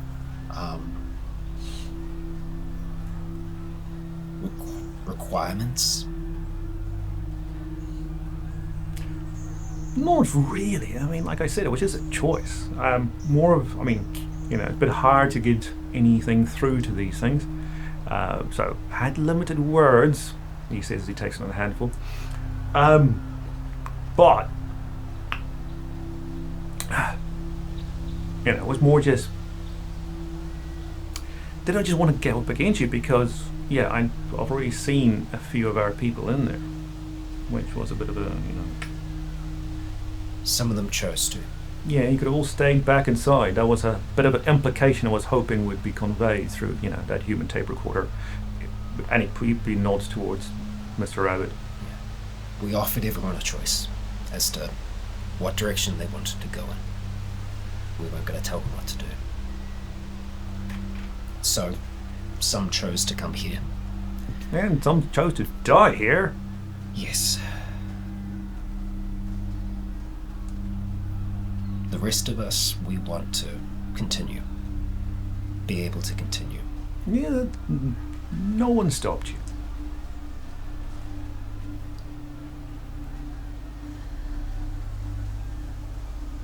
These groups, these tribes, they've had borders before. How far are you going to go? Is Kingsland, is this it? Or is Paradise at risk? Nothing against Paradise, although, do want to open up connections with the Blue Tusks. Heard things about them from the Green Stripes, so. We've seen them. They're organized.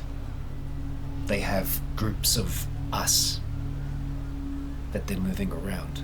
Oh, lovely, definitely want to get my hands on that thing. Sure.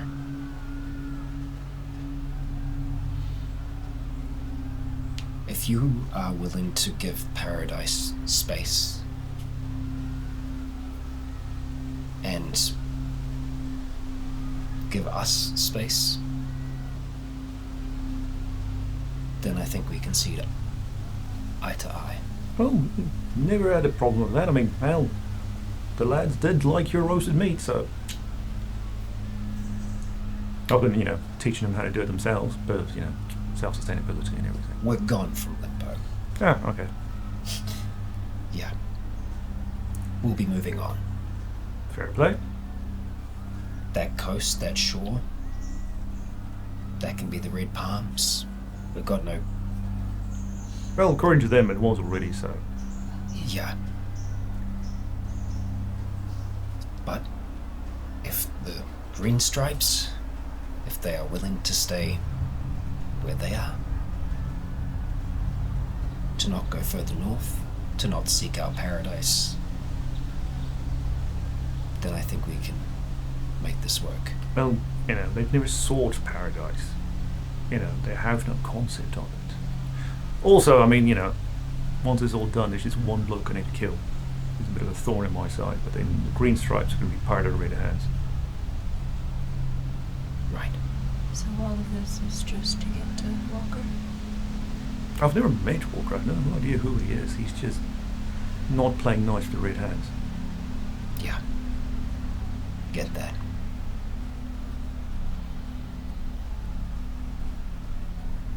So, I have assurance that... Yeah, as long as paradise leaves me alone.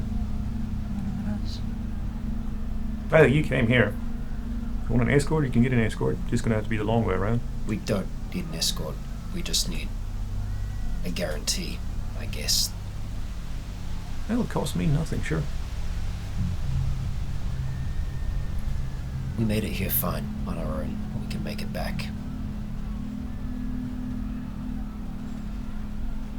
All right. Don't know what else to say. Sure. Unless you really want to stay for dinner, I've sort of been, got my hand full. Won't sit well on my stomach. But who knows? You could be like me. It's a risk. I don't think I'm willing to take that just yet. Well, some of us has to. I can't be the only one, and you know what it means if there's more like me. I do. I do.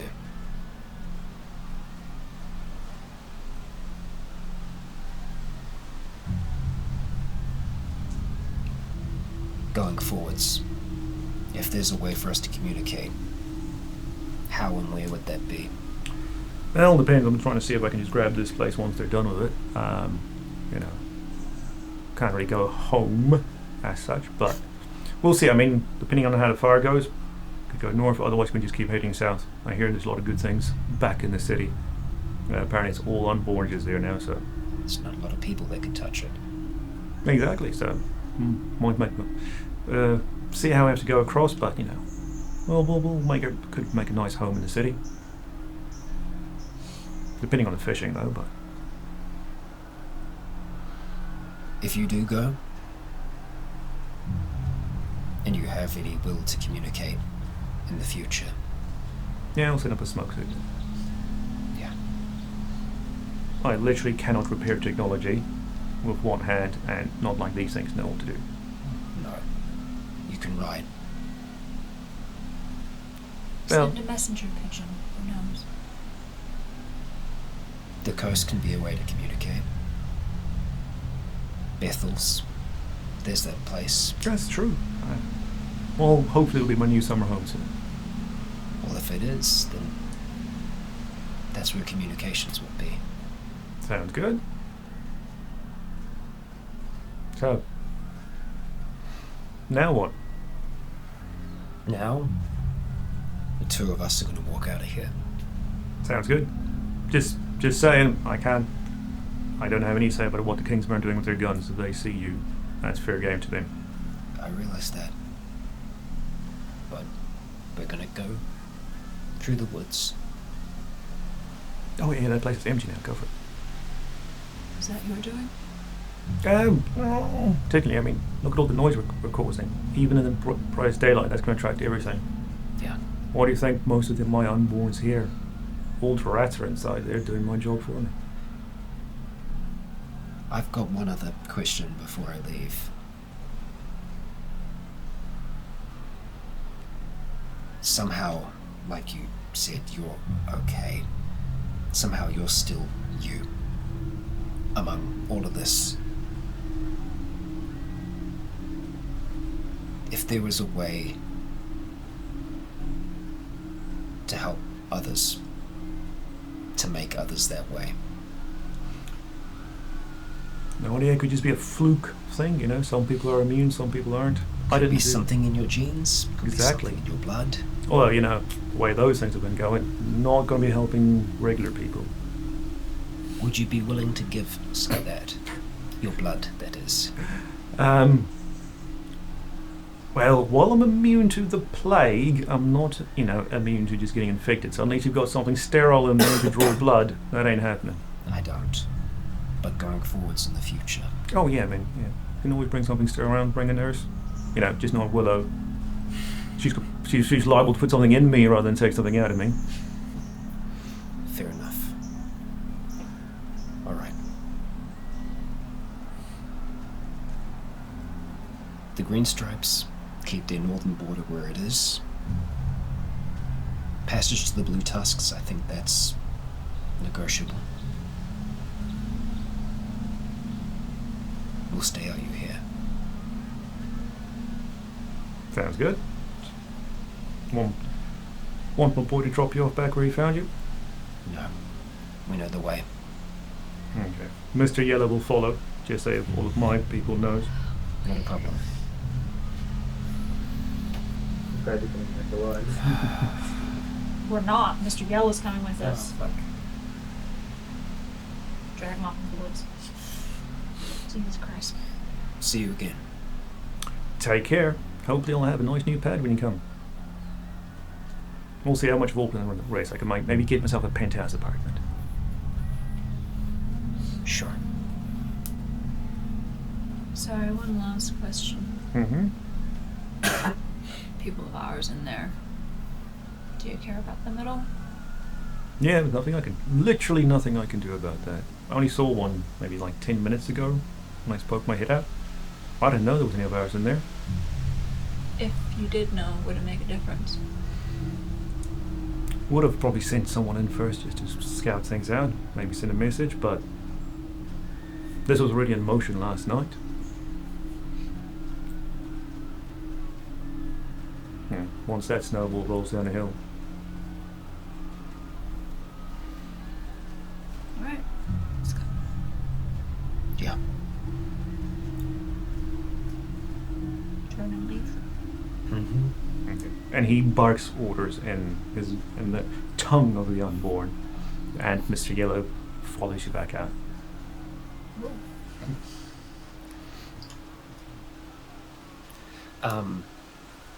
As Mr. Yellow's with us and as we get back outside, Mr. Rabbit stayed back.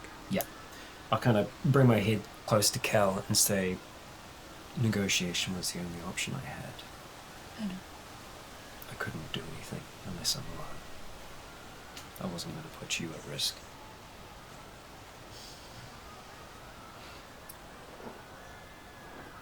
That's not how that works. Oh, I can always run back. Hey, one more thing. No, you're still here. Yeah. Sorry. It's okay.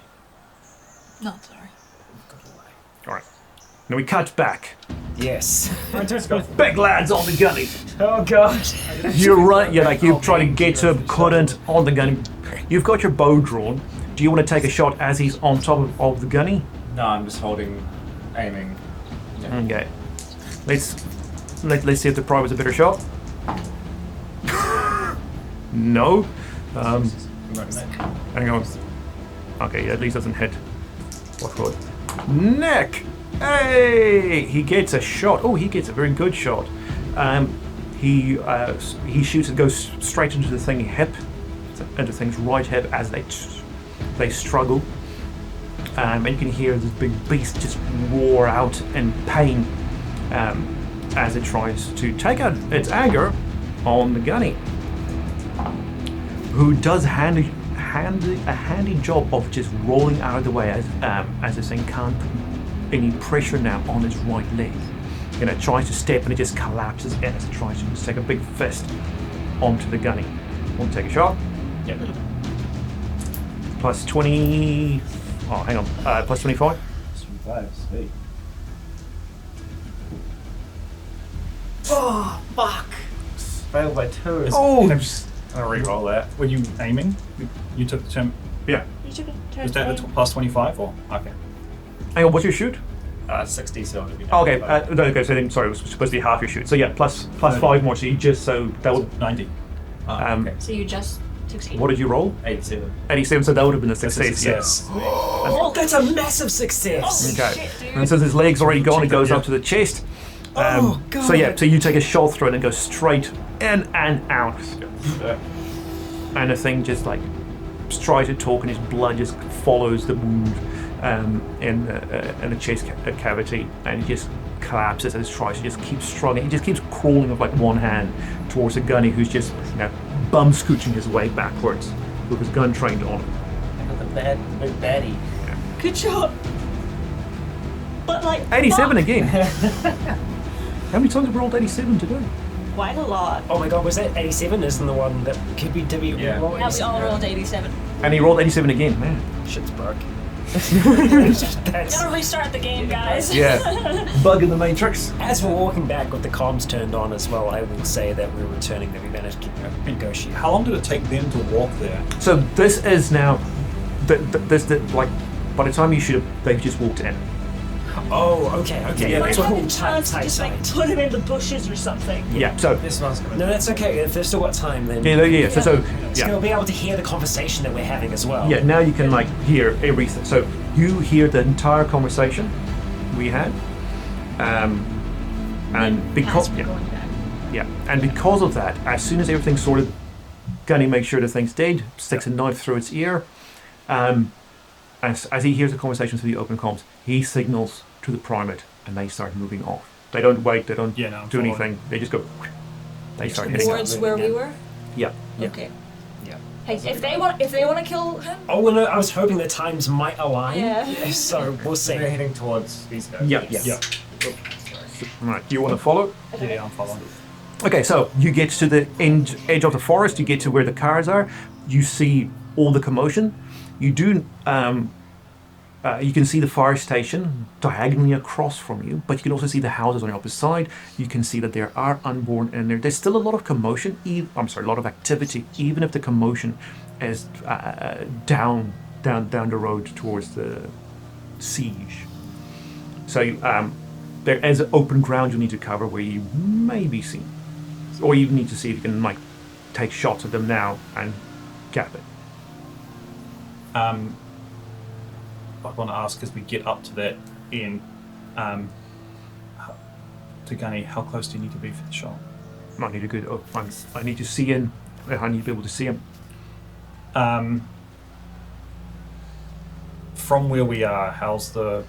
You can see the Obviously we you don't can know see where. the opening to the fire station, but it's on an angle because you're diagonally across from it. Yeah. So Gunny says, "Let's just head up the tree line, stay inside until we can get a shot." Okay, you all scooch along, unless you want to do something else. I was gonna just get Jack to help him carry the body, but just like Just hide it. into like a bush. You and Nick, he's a big lad. Yeah, I found out. Yeah, it's probably better at that. Right. Catch up to the gunny. He's now straight across in the tree line, him and the private, looking down across the road, across like in between houses, across the railway at the fire station entrance. And you can see from a distance, you can see these two, you can see everything that happens. You can see Skulk behind them. Okay. Gunny says he's happy to wait for a clear shot. So what do you two want to do? You can also hear the I'll conversation. point out to him which one is you. and he knows what we From the look like. Yeah. But I mean, there's a couple people in there. It's a long way. Yeah. Like just to confirm it that it's Okay. Yeah, he asked like a couple of questions, the one, and you one guys like, missing in the arm. yeah, the one with his arm, you got something around, there's something around his neck. Yeah. Okay, bones. Right, got him. And the private also uses the scope and uses access spotter, saying, right, 200 meters, got this elevation, got this. Right, so you wait that 10 to 5 minutes, see these two, and leaving. You start walking across. As you get to, across the little road in front of the fire station, you walk down to cross the railway tracks. You'll see it because you see the muzzle flash happening in front of you. You don't know what's going on, so you just a bit of a and then you just hear a body fall. You've already started walking a bit diagonally, so you can't see what happened, but you hear just a body fall, and you just start hearing a lot of screaming from the unborn. Through your binoculars, you just see Skulk fall. I was going to say, can I have been, because we can see these guys leaving. And Mr. Rabbit. Mr. Rabbit is the. Mr. Yellow is the. Yeah. Can I have just been keeping an aim on? Like, I know we're still quite away from them, but keeping an aim on Mr. Yellow. Mr. Yellow from behind. Pistol? Yeah, I'll have that out for them. Okay. You want to binoculars or just keeping an aim on Mr. Yellow as he comes in?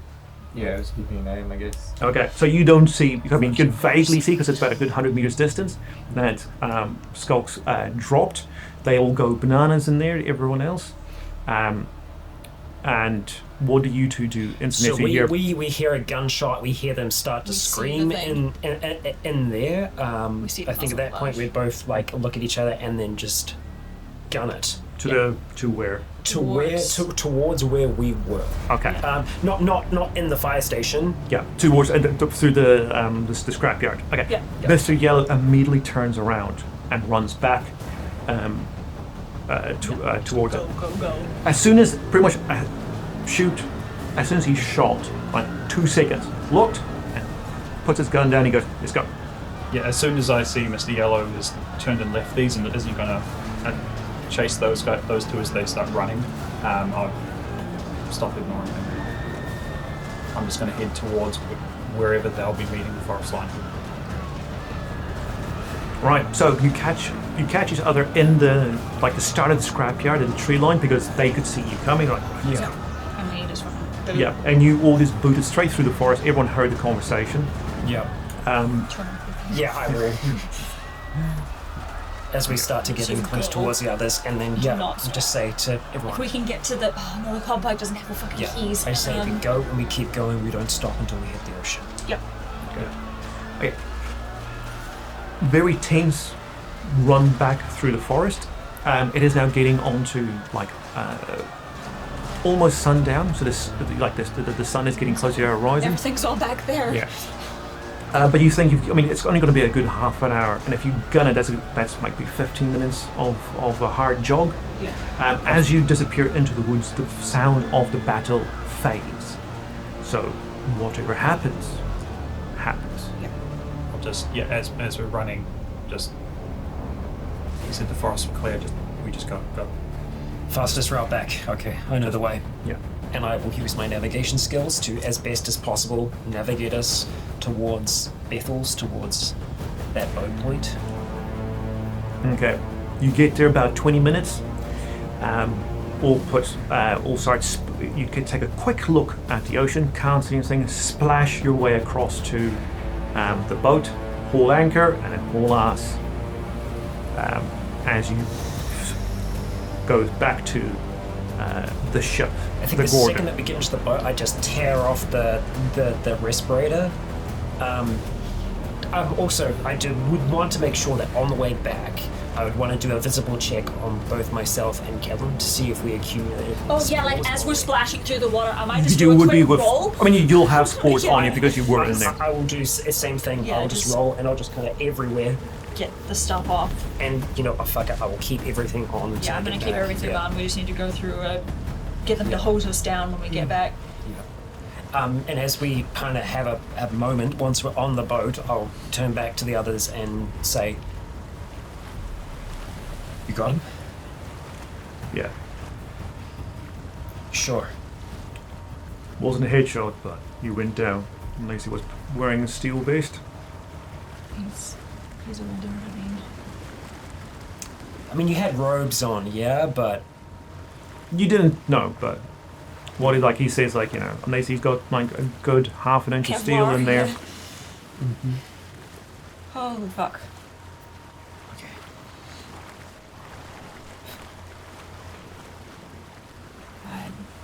We shouldn't have let them go in there.